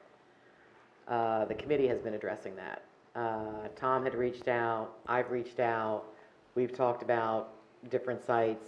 So in that situation where this is before the committee for the past 2 years, and hasn't been before the planning board for the past 2 years, this is a new wrinkle, which is not a part of the settlement agreement, then how does that marry so that we get across the 2 years of questions? Do we make a formal request of the planning board? I think we've said enough about it, and I think I will speak with the planning board attorney on it, but at this point, I think that it is before the planning board, and the planning board should be allowed to perform its function. Thank you. All right, thank you, Mrs. Kabaj. And anyone would like to come forward? Yes. Good evening, Sharon Roche, Green Village Road. So I actually was coming here also to speak about the skate park, because it's why I'm always here. So if we're, I guess, shelving this for now, just a couple of things. I was wondering if we had any idea of the timeline for when they plan on closing the current skate park that stands, just so we have an idea. And then I was wondering if there was any development of an ad hoc committee to deal with the skate park, because I know there is a lot of interest with members of the community, and I'd be happy to participate as well if that was something that was decided to be formed. So those were the few things. And I also have a bunch of site ideas, which I'm happy to share if anyone wants to listen to me. The Nash Park development, I'm super excited about, that Tracy mentioned. So also would love to get involved in that. And I guess that's all I really wanted to say. So thanks again. Okay, thank you, Mrs. Rocha. I just want to make some clarification on Nash, is that the Nashville is surrounded by wetlands, there are issues, and so, when we're talking about the skate park area, that's going to go through some very extensive permitting in order to get that approved, so just want to make the expectations correct regarding that. Okay. Oh, John. Well, and the It's not grant. me, it's DEP. But John, actually, the grant is contingent on more than one sport, Well, right? Because it's an athletic field kind of situation. I've been hearing it secondhand regarding the lights. Basically, they're just replacing the existing lights that are out there. The fields are already lit, and then they're just going to install more modern lights, and that's the focus of the grant and the funding. But the discussion regarding conversion of the skating area and doing development there, it has been discussed in the past, and I have laid it out to Tom, regarding what permits required and stuff. Right. I'll need to bring Bob up to speed, but we did get an LOI of Nash Field, and that area is encompassed by wetlands transition areas, and so that would require some permitting. Yeah, but my point was that the grant itself was not just to be used for a baseball field. I think that they wanted a Yeah, I don't know. multi-purpose site. My discussion with the CAF was that they were funding for the lights. If they had other provisions with that grant. Oh, I got it, okay, it's- all right. you know, That that's. seems to me an extra sort of fly in the ointment when it comes to just putting the lights there for baseball, that it's Yeah, got my to be. discussions were specifically lights with them, Right. and that's, they were asking me questions about lights. They didn't talk about any other sports. Thank you, John. All right, next, please come forward and introduce yourself. Hi, Mrs. Abbott. Kathy Abbott, 40 Wynwood Road. And so I'm here once again about sidewalks.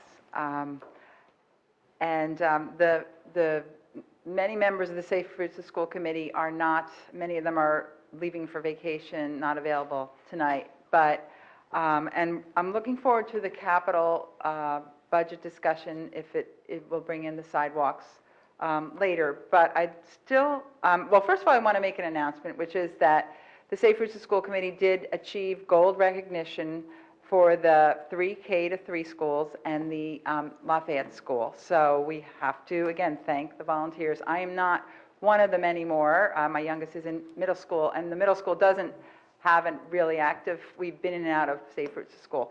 But anyway, so we have active volunteers.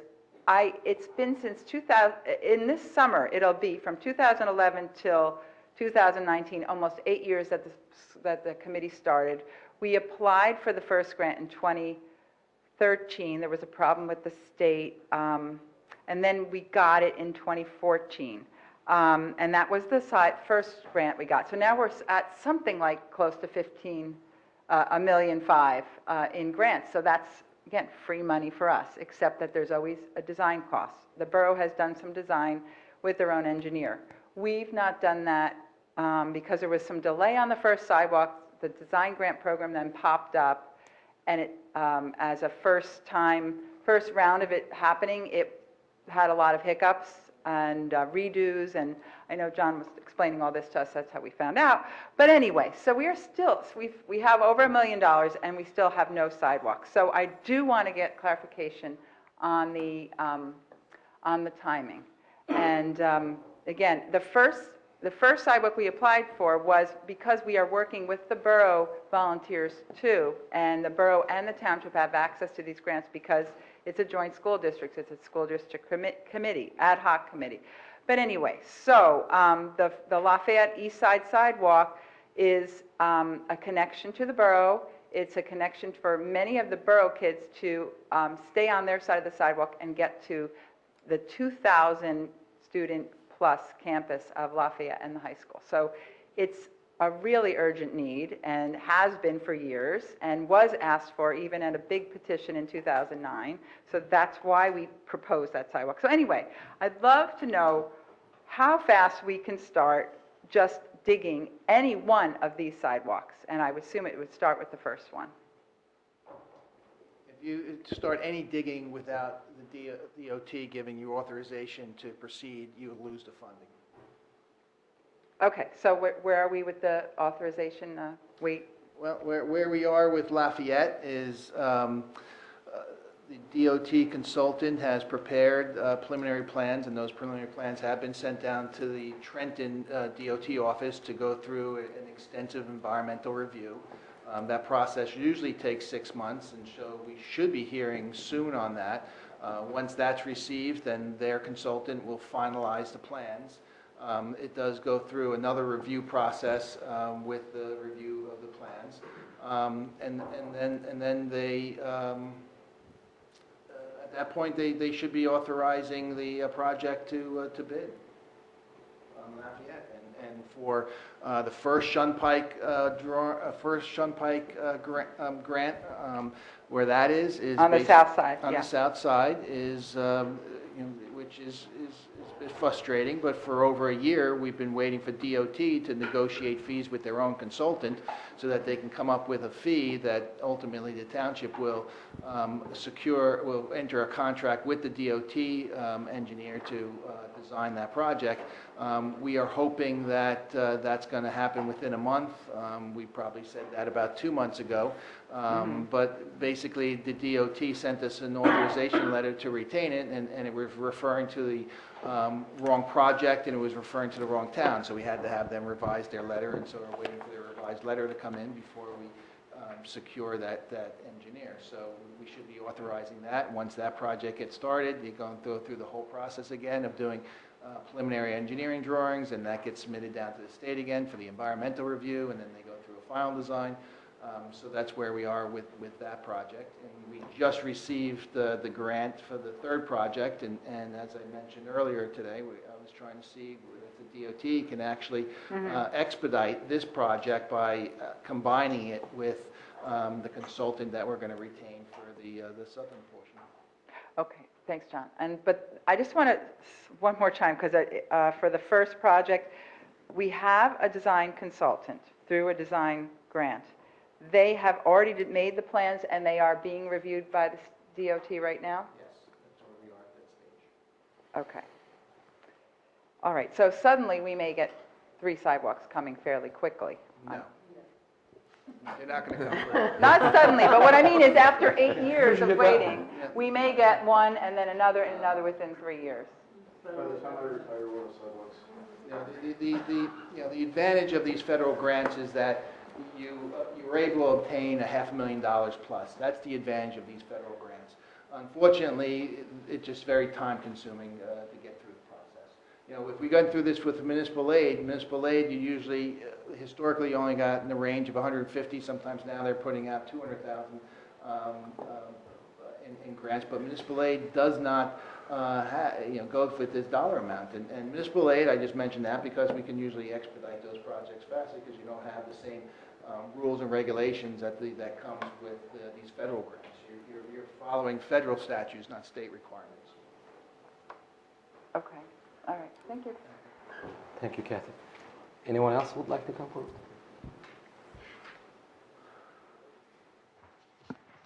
Hi, I'm Dorothy Lee, 10 Pembroke Road.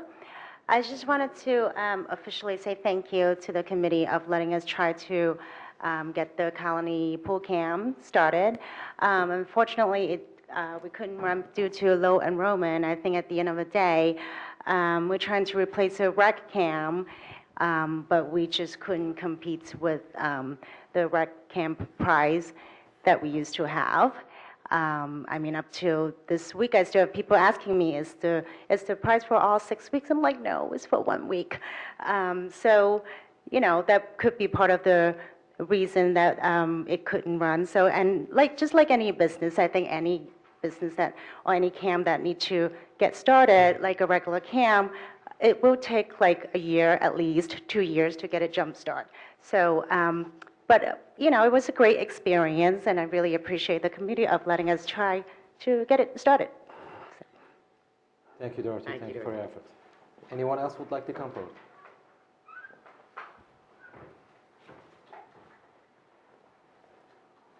Okay. I think we're good.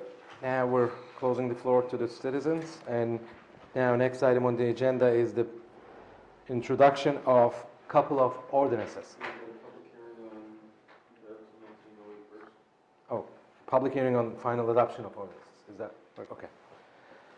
The ordinance 2019-08, amending canvasser and solicitor regulations. Albert, would you like to give us some feedback? Yes, Mr. Mayor. That ordinance does 2 things. It's an amendment to your existing ordinance. It extends the hours that peddlers, canvassers, and solicitors can operate till 9 o'clock in the evening, and provides that the clerk and the chief of police have 10 days within which to respond, grant or deny a permit application. You said it extends the hours. What were the hours prior? I think it's 6 o'clock. I think it was 6 o'clock. And this is just conforming to state regulations or whatever?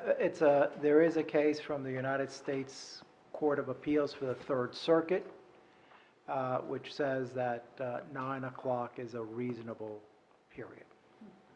Reasonable by whose standards? It's not reasonable by, someone knocking on our door at 8:58, Well, the follow-up to that is a discussion that is on tonight's agenda for a do not knock, do not drop off ordinance.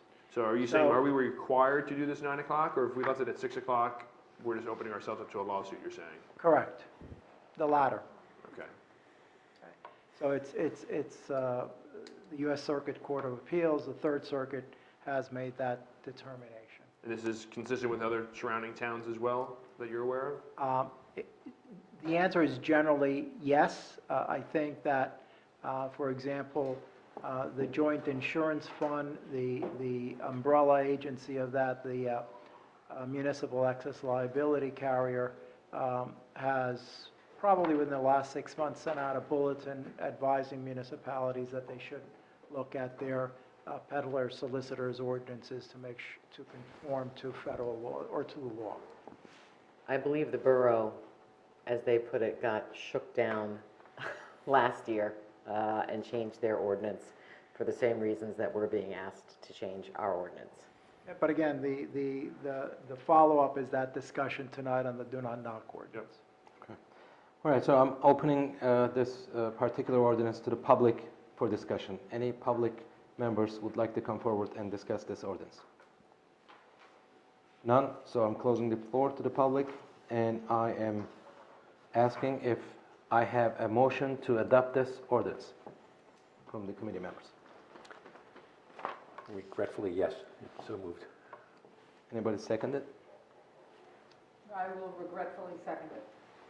Okay, great. And any committee discussions? Roll call vote, please, Greg. Mrs. Ness? With much regret, yes. Mrs. Schwartz? Yes. Mr. Ritter? Yes. Deputy Mayor Kelly? Yes. Mayor Salin? Yes. Motion passes. Thank you. All right, now we're going to introduce two ordinances. And ordinance number one is 2019-0-09, accepting drainage easement on 55 Floral Street. John, would you like to give us some feedback on this? Yeah, sure. On Floral Street, actually fronting 55, we have two catch basins in the roadway. Those two catch basins are connected to pipes, and the pipe ultimately extends onto 55 Floral Street and just discharges openly. And our easement stops right where the pipe opens. And it is a nuisance to the homeowner. And both Tom and I reviewed this, and the best solution for this is to just extend the pipe further, connect it into a drainage easement that is located on the opposite side of the property. So this is working with the homeowner and correcting a situation that really was poor design 30 years ago. They should have connected the pipe, and so we're just correcting the situation. Homeowner is on board and everything? Homeowner's on board. Okay. He's on board, and he offered to give us an easement so that we can extend the pipe. Sure, great, thank you. When will this work be done, if it's approved and all the rest? Well, Tom volunteered to DPW, and it's a bit aggressive for the DPW to do, and I have been speaking with Bob and the DPW, and it may be something that we may start, or we may, frankly, we may kick it to next year for a capital item to correct this, but we're going to do what we can in-house. What's the capital cost you would figure if we had to outsource it? We would probably outsource it for, it is a relatively small project, and so we'll probably outsource it in the extent of hiring an excavator to assist the DPW. And you're probably talking in the range of $20,000 to $30,000 Okay. And John, how does this compare to the resident who's having the problems on Delwood with the drainage easement that we currently have that's creating the lake in the back of their property? The situation in Delwood is that it's a different orientation where this is an open pipe and the natural, the water coming off this pipe is just flowing the natural grade and ultimately is discharging into a catch basin further down. So it's just a nuisance flow across the property owner. On Delwood, that property is located at the bottom of the road and basically the low point in the road where the water then discharges into the rear of the property into a dry well system. And that's the design to the extent. When they built Delwood and those properties, they designed a dry well system to capture that. There is no easy solution for that. In order to not to actually discharge that water through gravity, because right now gravity is going into the pit that's behind the house, in order to take that on and go to Delwood, to Longwood, and actually almost connect into Lafayette, because that's how the change in grades are, you're probably talking about a $500,000 project. It's completely different, scenario regarding, the feasibility, then that's what it comes down to, is this solution is a very practical, simple solution that you wonder why they didn't do it in the beginning. And in that case scenario, that's the way the road was designed. That's the way that specific property was designed. It was designed with a dry well, and the dry well is functioning as it's always designed. It's just designed for smaller storm events, and when you have larger events, the dry well overflows, and that rear pit area, does flood. And that dry well is something that can't be replaced to a larger dry well? Absolutely. It can be enlarged, but it's never going to be large enough to mitigate large storm events. We could probably enlarge it to be to accommodate more frequent nuisance storms, possibly. And that was discussed with that homeowner, and in fact, it was offered and discussed as a possible, capital improvement to bring to the committee to consider, but the homeowner, if we were to install the dry well system, we were looking for a release or some terminology, basically him acknowledging that what we do has limitations and that we are not going to be able to handle, very large storm events. It's going to handle, it'll operate much better than it's operating now, but it's still not going to handle those larger storm events, because it's just the natural grade of this area. His rear of his property is the low spot in the road.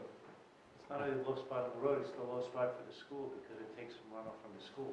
It does. It's a low spot in the area, not just the road. I visited that property as well. I don't want to drag this here, but we should maybe discuss it further off the, not during the meeting here, but yes, we should. But that would, I probably close to 12 years ago, I met with the original property owner, and then I spoke with the developer who purchased it. And, it has a history. Can I ask you, did you ever talk to the borough about what they did across the street where they had a similar problem? Do you have any institutional knowledge of what they did to mitigate the problem on the other side of the street? No, I wasn't aware that there was. With Rich Ford's property? Yeah. Yeah, that was horrible. But they had the same exact problem, and then they did, the borough did, the borough did something to fix it. And the borough was able to change the runoff pattern from the road above. So Rich Ford's property flooded to the point where the fire engines had to be called because the water had come up so high, it came up to the steps of his back door. They had to pump out his backyard. So maybe like the borough engineer has some idea of what. They diverted the flow from above the property. We've had situations like that on Runnymede. We did probably a very substantial drainage project where we directed water away from the property that were located downhill. In this case, we are proposing the same thing what the borough did. However, in order for us to divert the flow on Delwood, we have to go all the way a long distance in order to do that. Further up, I'm sure they were able to accommodate it very easily because they were able to do it. But okay. You know what? We're gonna move forward. The ordinance is about the drainage easement for 55 Floral. And do I have a motion to introduce? So moved. Does anybody second it? I second it. Can I introduce? Can I second it? I can't, right? Okay. I second it. Roll call vote, please. Mrs. Ness? Yes. Mrs. Schwartz? Yes. Mr. Ritter? Yes. Deputy Mayor Kelly? Yes. Mayor Slin? Yes. Public hearing will be on June 13th as the motion has passed. Okay, great. And we're gonna have another ordinance, 2019 10 lot grading regulations. And John, again, please give us some feedback. Okay, again, we've discussed this previously, but generally... You're limited to 15 minutes.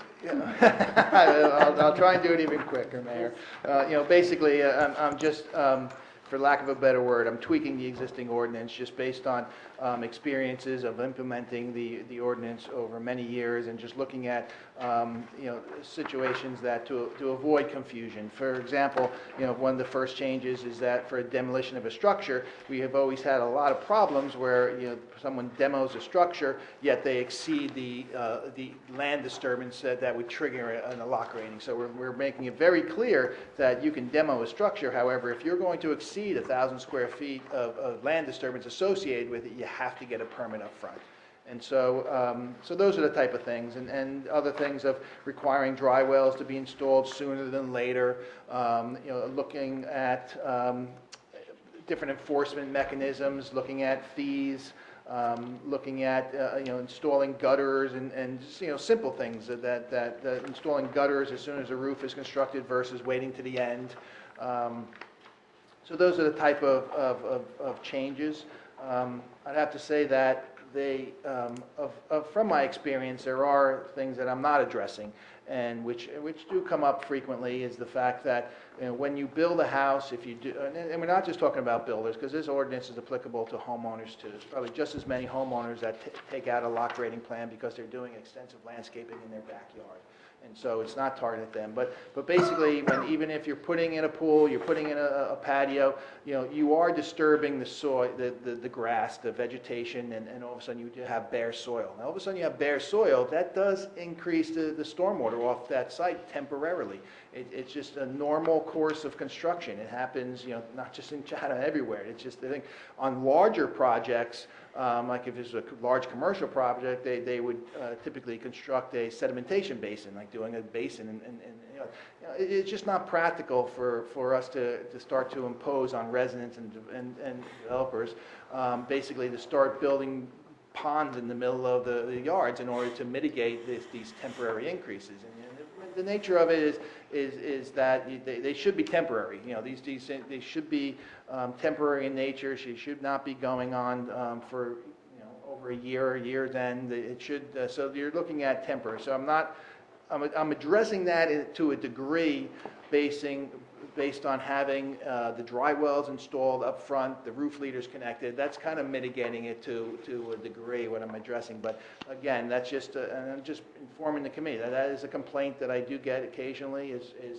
runoff coming off of sites that are being developed, and we do protect the sites from putting silt fence in and other soil erosion measures, but you do get, even though in some cases it's very insignificant, I can't dispute that there may be an increase in volume just because of bare grass that used to be landscape lawn.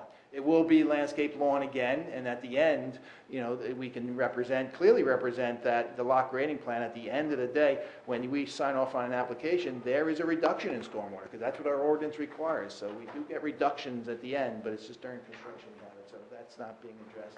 And the other thing that occasionally does come up also, we're not requiring homeowners or developers to change the natural drainage patterns. Because I do get occasionally that, people, if the drainage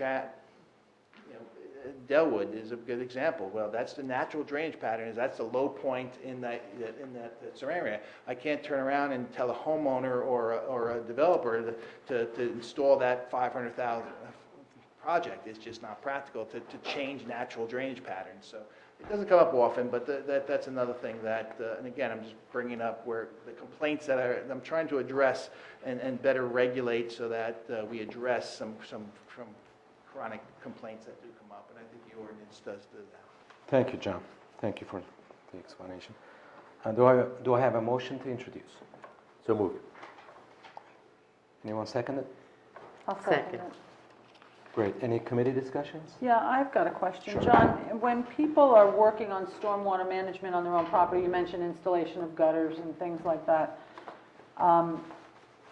Who comes along and tells them that the stormwater that's coming off your roof is going directly onto a neighbor's property? Is that part of the inspection? Is that something that's been addressed in years gone by, or is that part of something new here? No, it's our ordinance is more reactive than proactive with identifying issues. I don't go out and do regular inspections, and neither does Greg. Greg does periodic inspections, soil erosion as part of his function as a construction code official to inspect the framing, to do different inspections, and that's the time so we do not do interim or compliance inspections on lock writing. I inspect the property in the very beginning and at the end. That's what our fees cover. And so I get called out, though, if there's a problem. And I raise the issue with the gutters, because a lot of times I go out and the homeowner is complaining because he's getting increase in stormwater, and I just look up and there's no gutters on. Right. And I'm like, put gutters on and get it to, the system's designed for a dry well. The dry well's installed, and all you have to do is install your gutters and go in. And a lot of times that's, so now it's a matter of just, requiring it so that, instead of asking a developer or someone nicely, can you please, be a good neighbor and connect your gutters, I can say it's by ordinance, do it right away. Okay, but in terms of other impacts to surrounding residents, is that also something that's addressed a little bit more stridently in here when stormwater is running off one property? And it's not always going to the street. I mean, sometimes it's going to the guy next door. That's my question. The lock grading plans that are approved worked well when they are followed. It's always the problem when people are not following the plan, and that's usually a compliance issue. And and that's usually where most of the complaints come from. It's not because the ordinance didn't cover the issue. It's because they didn't install something, or they didn't. The silt fence is not installed properly. They didn't bury it in the soil. It's just flopping on the surface. So that's usually it. And then we usually once we get called out, we'll do follow inspections. And we do follow up. The ordinance does emphasize more on the collection of those fees associated with people that are out of compliance, and we have to do the more intense inspections. Usually the prior ordinance never covered that, and we would recoup that at the end and identify additional inspections that are covered. But sometimes it's some projects. They're not, they're landscaping issues, and they don't get a final CO, and so there's no mechanism to close that. We have some lock grading plans that are open for years, and people just don't close them out, and we try to, close them out eventually. So it's the mechanism. It is, there is some more change in the ordinance for better enforcement and allowing a more aggressive resolution of those issues. Thank you, John. Greg, roll call vote, please. Mrs. Ness? Yes. Mrs. Schwartz? Yes. Mr. Ritter? Yes. Deputy Mayor Kelly? Yes. Mayor Slin? Yes. Thank you. And now we have the consent agenda, the routine items that may be passed by a single roll call vote. Any committee member may call. Before we get to that, I should announce that the public hearing on the ordinance that was just introduced will be on June 27th. We need the extra time because that has to go to the planning board for a master plan consistency review. Okay. Excellent. Thank you. Now, the consent agenda, what it means is the routine items that may be passed by a single roll call vote. Any committee member may call for a separate discussion or vote for any item. Just so you remember, at the beginning of the meeting, we changed the agenda. We removed the number 5, which is 2019-123. It's not part of the consent agenda. This evening we have resolution 2019-119, receipt of reports, 2019-120, approving meeting minutes, 2019-121, approving executive session minutes, 2019-122, certifying review of audit, and 2019-124, authorizing submission of Municipal Alliance supplemental grant application. Great, thank you. Do I have a motion to approve the consent agenda? Pass the. So moved. Anyone second it? Second. Any discussions? Greg, roll call vote, please. Mrs. Ness? Yes. Mrs. Schwartz? Yes. Mr. Ritter? Yes. Deputy Mayor Kelly? Yes. Mayor Slin? Yes. And since we have now done the certifying review of audit resolution, I will ask each of you after the meeting. I have the annual affidavit of certification. I will need each of you to sign that, please. Thank you, Greg. All right. Now, moving forward, discussion items we have. Possible ordinance or resolution. Number 1, 2019 capital projects. John, you wanna, is it Bob or? Bob's here. Bob, you're limited to 20 minutes. Thank you I'm very much. limiting everyone to like, No, that's 20 fine, Mr. Mayor. I'd be happy to do this in 4.5. So what we have here is the governing body has adopted our 2019 budget.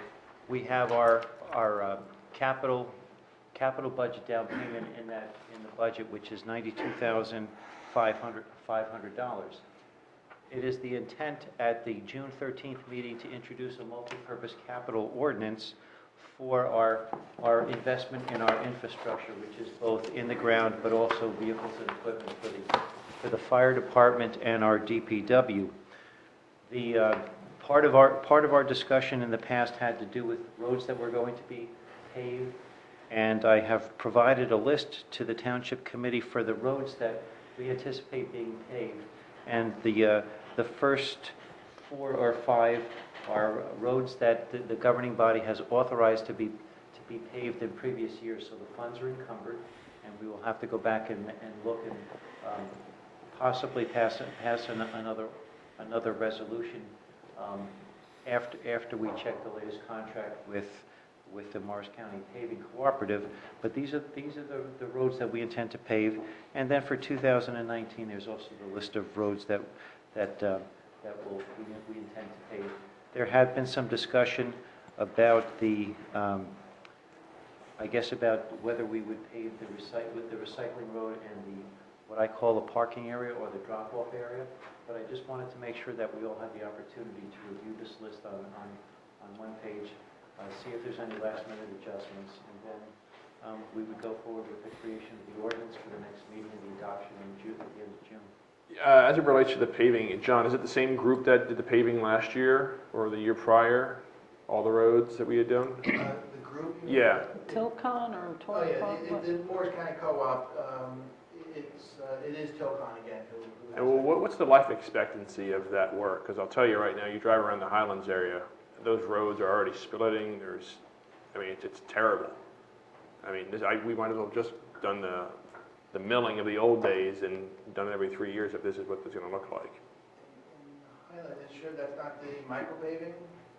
Whatever we did like 2 years ago. Is this not the same thing, or? It's not the same thing. Is this? I don't think I think I'm talking Huron Drive. It's the neighborhood's called the Highlands. Huron, Van Houten. Yeah, no, that was paved.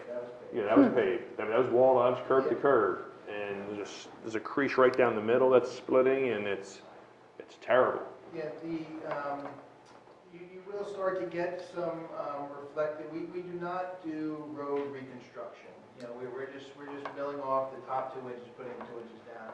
And in some areas we do. The DPW does go out and in order to prep a road, they'll go and they'll fix the basins and make sure we don't have any basins. And then they will, to a limited extent, is box out areas where you have the base failure, because we can't. If you put top on top of the base failure, it's just a reflective crack. Yeah, no, I get that. You take a drive up in that area, and I don't know what Sunset's like, where Stacy's and whatever the case, but I think they do Sunset as well. The whole area is just terrible. Yeah, we can take a look at that. It's so the seams, some of the seams where they stop and we do. It is a good practice to within a couple of years is do crack sealing, because you do get some reflective cracking. You do get joints that are part of the pavement that start to separate. But we'll take a look at that. All right. Thanks. okay. So, I think there's going to be an ordinance coming up Yes, in the next meeting. our June intent is 13th. for the June 13th meeting that Okay. has adopted on the 27th. I would also point out that there'll be, the Township Committee will be getting some additional information in about 2 weeks from Musco Lighting for doing improvements at Nash Field. And there would be a grant contribution from the Chatham Athletic Foundation. Yeah, we were talking about that. Okay. All right. I just wanted to go back to the roads. So in your note to us, you specified a whole bunch of roads. Is this what's going to be proposed? This is what's being proposed? Yes. So it's Lenape, Woodlawn, Yarmouth, Falmouth, Plymouth, Jensen Court, Hickory Place, Lewanika, Parkview, Tanglewood, and a portion of Mountain Avenue. Yes. We also had on the road plan the opposite side of Noe, that whole neighborhood over there. So will that be something that we look at in 2020, or? Yes, it'll be something we'll look at in 2020 or 2021, but one of the things, I don't know if you had the opportunity to talk about the potential grant application for municipal aid, where we're recommending applying to pave Noe Avenue and then River Road. Okay. Yeah, we didn't talk about that yet. Oh, Yeah, okay. we didn't Yeah. talk about that yet. So the answer is, we're trying to pave as many roads as we can with the funds that we have available. And then we wanted to reserve some funding in case something else came up that we had to put in another road, put in another portion of a road or something like that, but it's, this year will be tight. I'd like to pave as many roads as we can. I'd like to pave up to the. That's what people notice. They notice you know, when their roads are That's terrible. right. The final linear foot. Yep. Sure. So. And do we need to make any sort of decision? I know, John, at the last meeting, you said, well, the committee's going to have to take action about the drainage problem on Lenape and the solution. Do we need to take any, are we making a decision whether it's curbing or whether it's? We already made that, I'm sorry to interrupt. No, the decision was made not to proceed with a municipal funded project for the curbing or the drainage on Lenape. Basically, letters are going out to the residents indicating that we're going to set a date, likely later August, and to actually pave those roads. And if they are interested in installing curbing, please coordinate with me regarding doing that. Thank you. So those. Okay. Bob, regarding the fire trucks, which ones what are they purchasing? There's two trucks. There's a brush truck, and then there's a ladder truck. Who's the ladder truck? The brush truck is more of a utilitarian thing that can go to a lot of different sites. Correct. It's got a lot Yeah. of versatility. Yes. And they've been in touch with the Green Village, and there's no overlap in terms of equipment or with the borough, and That's correct. They have been in touch. They've also given us a copy of the technical specs, so we can go through them and make sure that everything is up to snuff. Not so much for the technical specs, but just for the public contracts law. So. great, thank you. All right. Okay, June 13th, we'll see an ordinance and we'll discuss more. The grant applications, the next item. So we have open space trail grant and municipal aid grant. Let's do the first one, open space trail grant. And I mentioned this in a prior meeting, that the Morris County Parks does have a grant program for actually doing improvements on open space. And the one project that was suggested was the Avert property, the west side of Hillside, and actually apply for a grant for constructing a park, a trail on that piece of property. The effort is going to be not just constructing the trail, but also trying to clean it up, maybe some forestation there regarding all the trees that came down, and some forest management regarding addressing a lot of the trees and things. But that's basically the thought on this particular property, that depending on the timing, it may coincide, it'll probably be constructed first, but it would coincide with the Dixie Dale development, who's also proposing a walking trail, and this would be a continuation of that to create a continuous loop in the entire area. Okay. So the grant applicant, what we have to ultimately is the administrator has to send in a letter of intent. That does not require a resolution, and that just informs the county that we are going to pursue a grant. The grant application is actually due in July, and that does require a resolution. So there will be a resolution in June to approve the submittal of the application. okay. We have the consensus of the committee? John and I met just prior to this meeting with Joe Basrillian, the Open Space Chairman, and kind of brainstormed about it, and he is solidly behind it, thinks it would be a very positive project, and I support that view too. I do as well. So. And John, this would just be the existing area, or I know we talked at one point going up towards, I guess, the Snake Hill area and doing trails in that area. It would be. It would be around the entire property. Oh, good. Right, great. So next one is the municipal aid grant, and it's a DOT grant. Who's gonna be? This giving is us the annual grant application that we submit. You know, with eligible projects include sidewalks and resurfacing, road resurfacing. You know, this year the recommendation is to apply for a grant application to mill and pave Noe and a portion of River Road. This portion near Bridge, that lower section is starting to really show signs of stress. So.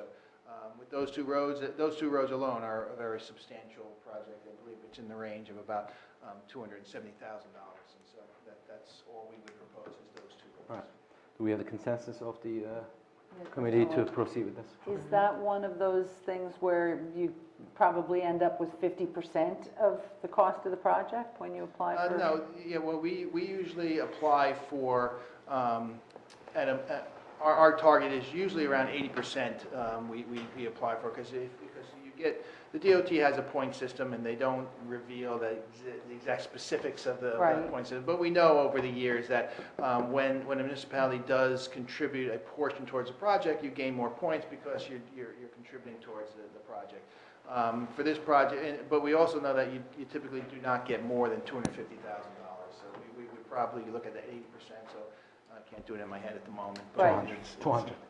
No, it's just such a crying shame when you go and tell them how important a project is, and then they grant you 50% of the project, and you're on the hook for the other 50% because you've convinced them how critical the project is. That is true, and another thing is we kind of push the limit to try and get the maximum amount. We could certainly only apply for River Road, and then I'm not suggesting that at all. I would hate to have burned a bridge prior to it. But you're not going to get more. So it's Right. Sounds like we have the consensus of the committee to apply for those grants. And again, that's also due in July. We'll have a resolution in June. Okay, great. Thank you. The next item is do not knock ordinance. Albert, I think you're going to speak about that.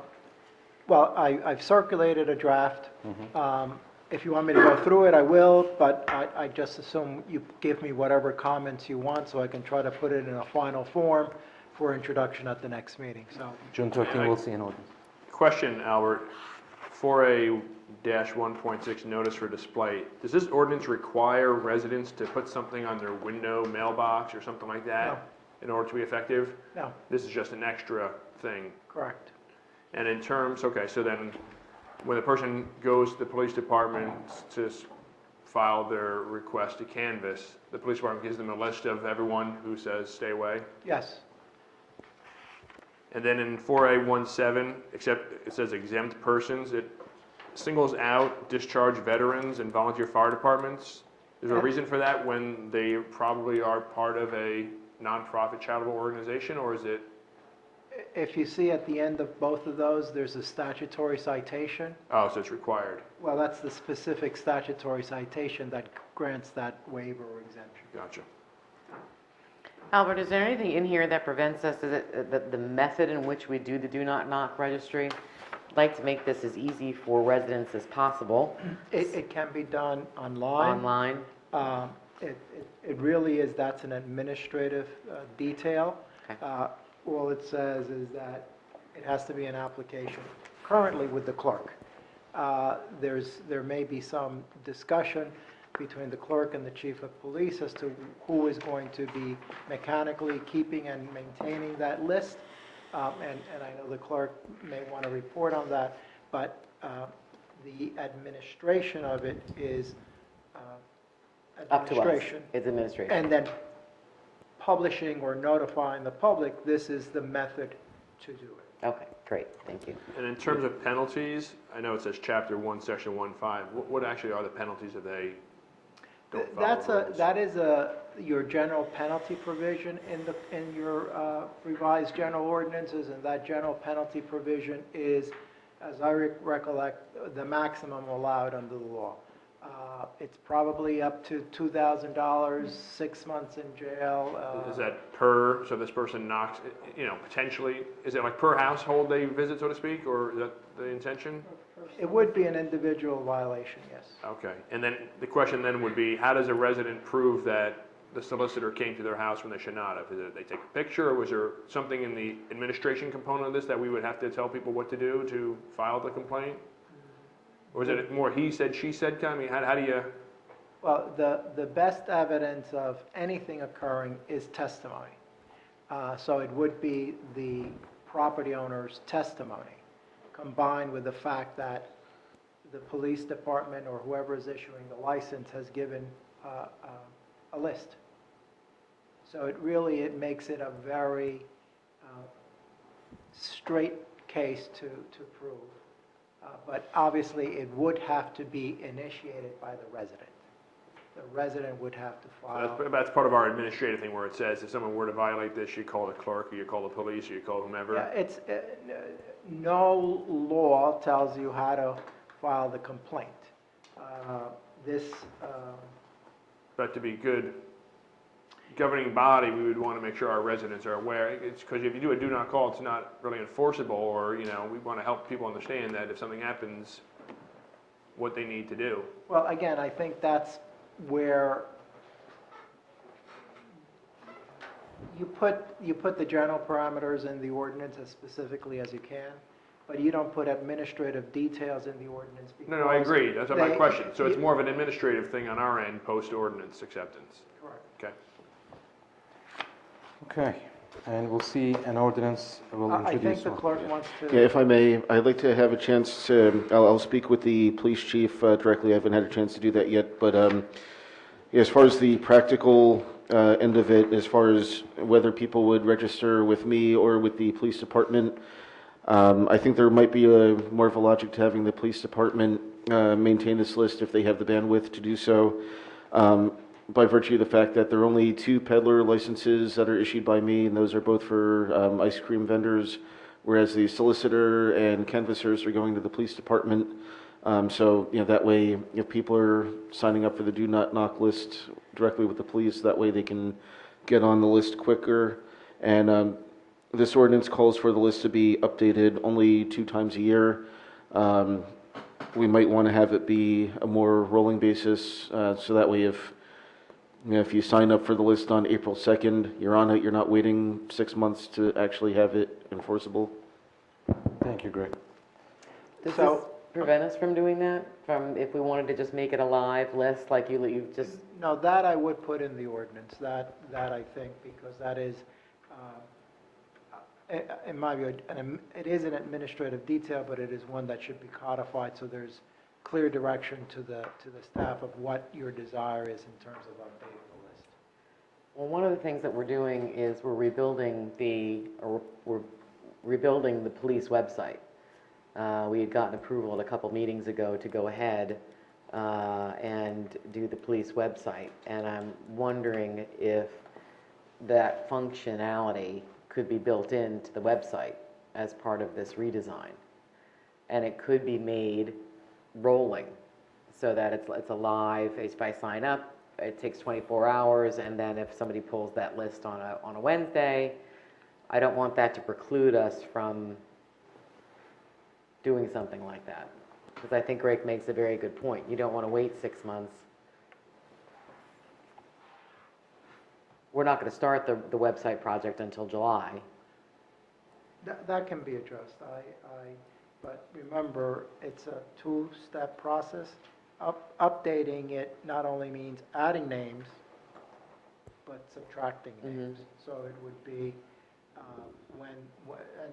when I say subtracting names, the way the ordinance is drafted currently is that if someone sells their home, their name would come off the list.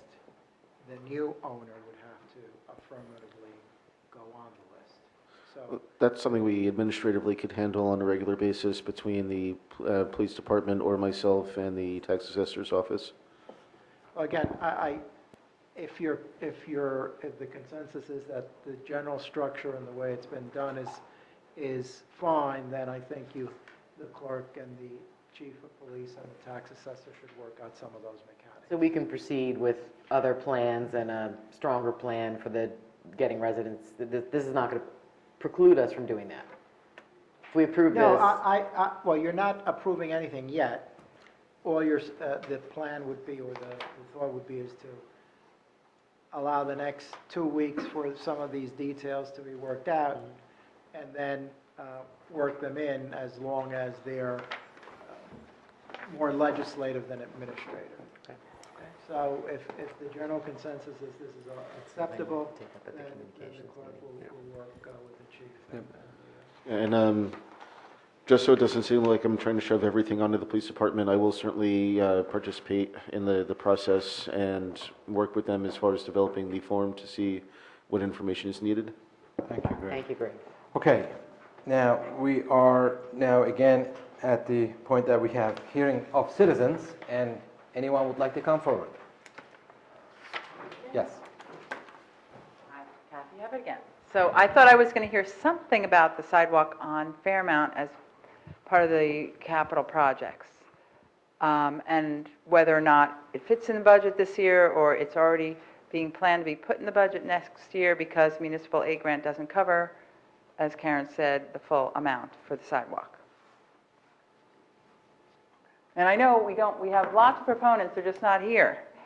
And I even just got a text You want to talk about that? from a woman who really wants the Shunpike sidewalk put in. Her kids walk to school, but 2 of them, she's worried about them every day. Traffic has increased, she thinks. Anyway. The plan is to put funds in the 2020 capital budget for that. We still don't, we have the grant for it, but we still don't have the plans from the engineer that's designing it. So there's some things that we have to do. We'll need to meet with some of the residents, but our plan is for 2020 to put money in the budget for that. Is that the guarantee, or it's just a kick the can and we hope it's going to happen? No, it's not. Well, we can't guarantee, we can't speak for the 2020 Township Committee, but what will be proposed in the 2020 budget is that funds be allocated for that project. And, we think the plans will be ready by that time. Well, I have a question. If we've got $545,000 coming in for the Shunpike sidewalk on the eastbound side, that's enough to do that sidewalk, if I'm not mistaken. The one on Fairmount, we only have half paid for. The one on Fairmount, we only got, what, $190,000 for a $400,000 sidewalk or something? The grants that we received are for very specific project limits. Right. You cannot change them, so we No, can't. I understand that, but if we have the money coming in, if the money's going to be in the till for a project, we don't have to worry so much about, if we tell the Safe Routes to School people, thanks for the $545,000, send it in, we're ready to go.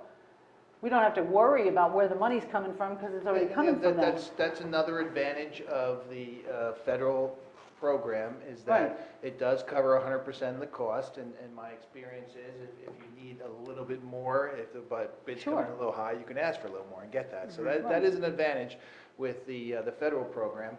For the municipal aid, that's it. They give you a project limit, and they give you an amount. You cannot request more. You can't change the limits. And if you tell them it's a $400,000 project and they only give you $190,000, well, then you're left holding the bag, but you've got to do it because you said you needed it. You either have to proceed or return the money back. Right. And why But did we pursue this? I'm sorry. My question is, if they're giving us the money for the Shunpike sidewalk, and really all it is a linear project from Pine to Falmouth, that seems like, boom, do it, because it's $545,000 they're just going to send in to put the sidewalk in.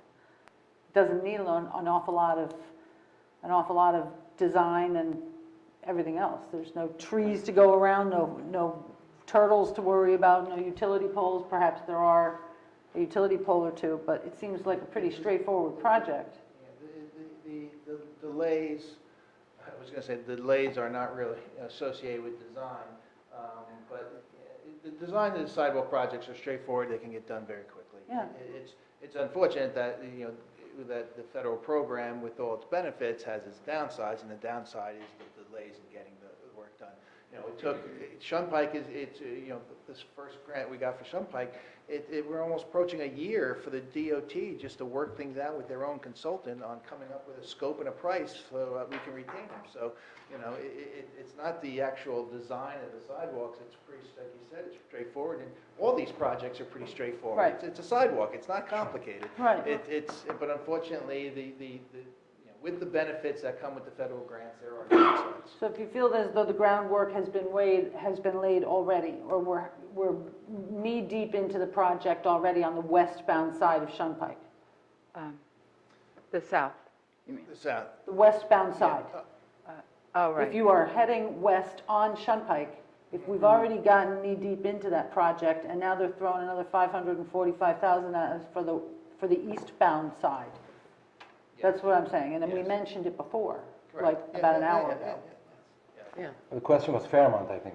Yeah, my question is Fairmont. I mean, I also would like to propose that you, like John was saying, we could do a change order and get the same designer to do north, south, and north side in design. That sounds like a great idea. But if it doesn't happen, you have to look at perhaps just saying, okay, we can pay our own engineer to design it, because we know John can, and he can do it probably cheaper than the consultant, although obviously the design grant pays for the consultant, it doesn't pay for John. But I know other towns have just decided that they're not waiting, and their children are more important, than $20,000, I guess. I don't know what we would pay John. But anyway, so I'm not you, but that's what I would say. There are people who care enough. But the thing is, the municipal aid grant. I mean, it's in the budget. It will be in the budget. And do we have any ballpark figure on how much it's going to be? About $200,000 plus design? Is it 80% of 250, I think? Is that what you said? It's like 200,000, I think he said. It was 400. It's going to be an additional $240,000, $260,000. The DOT did not give us the full amount that we requested in the grant application. It was less. Is there some reason why we didn't do a Safe Routes to School grant for this and went the municipal aid route? Fully funded versus partially funded? Yeah, that was an option. That was an option to pursue. The discussion with the committee, we discussed this sidewalk and we discussed the paving, and ultimately, the committee decided to apply for this project. Can you apply for Safe Routes now at this point, or no? The Safe Routes is not going to be for another 2 years before we could apply for it. It's a 2-year cycle. Oh, I see. Yeah. So that's why we have a 2014, 2016, and now a 2018 grant. Gotcha. Okay, Well, thanks. Thank you for at least applying for the municipal aid grant. We do also, we need more people on the Safe Routes to School Committee, and I hope that if anybody's listening at home, you would like to volunteer as a school parent for the committee, including that our chair will be leaving. We need a new chair. So this is a worthwhile effort. We're going to see results, but it's been a long time in coming. Thank you. Thank you, Mrs. Abbott. Anyone else? No one else? Okay, so we're done with the hearing of citizens. Now, we're going to introduce a resolution to go into the executive session. Resolution 2019-P-08, then Greg, you take it from there. Resolution of the Township Committee of the Township of Chatham and the County of Morris, State of New Jersey, authorizing conference of the Township Committee with the public excluded. Whereas NJSA 10:4-12 of the Open Public Meetings Act permits the exclusion of the public from a meeting in certain circumstances. And whereas the Township Committee of the Township of Chatham is of the opinion that such circumstances presently exist, now therefore be it resolved by the Township Committee of the Township of Chatham, County of Morris, State of New Jersey as follows. The public shall be excluded from discussion of the specified subject matter. The general nature of the subject matter to be discussed is as follows. Litigation in the matter of the Township of Chatham for a judgment of compliance of its third round housing element and fair share plan, docket number MRS-L-1659-15. It is anticipated that the minutes on this subject matter of the executive session will be made public upon conclusion of the matter under discussion and in any event when appropriate pursuant to NJSA 10:4-7 and 4-13. The committee will come back into regular session, may take further action. This resolution shall take effect immediately.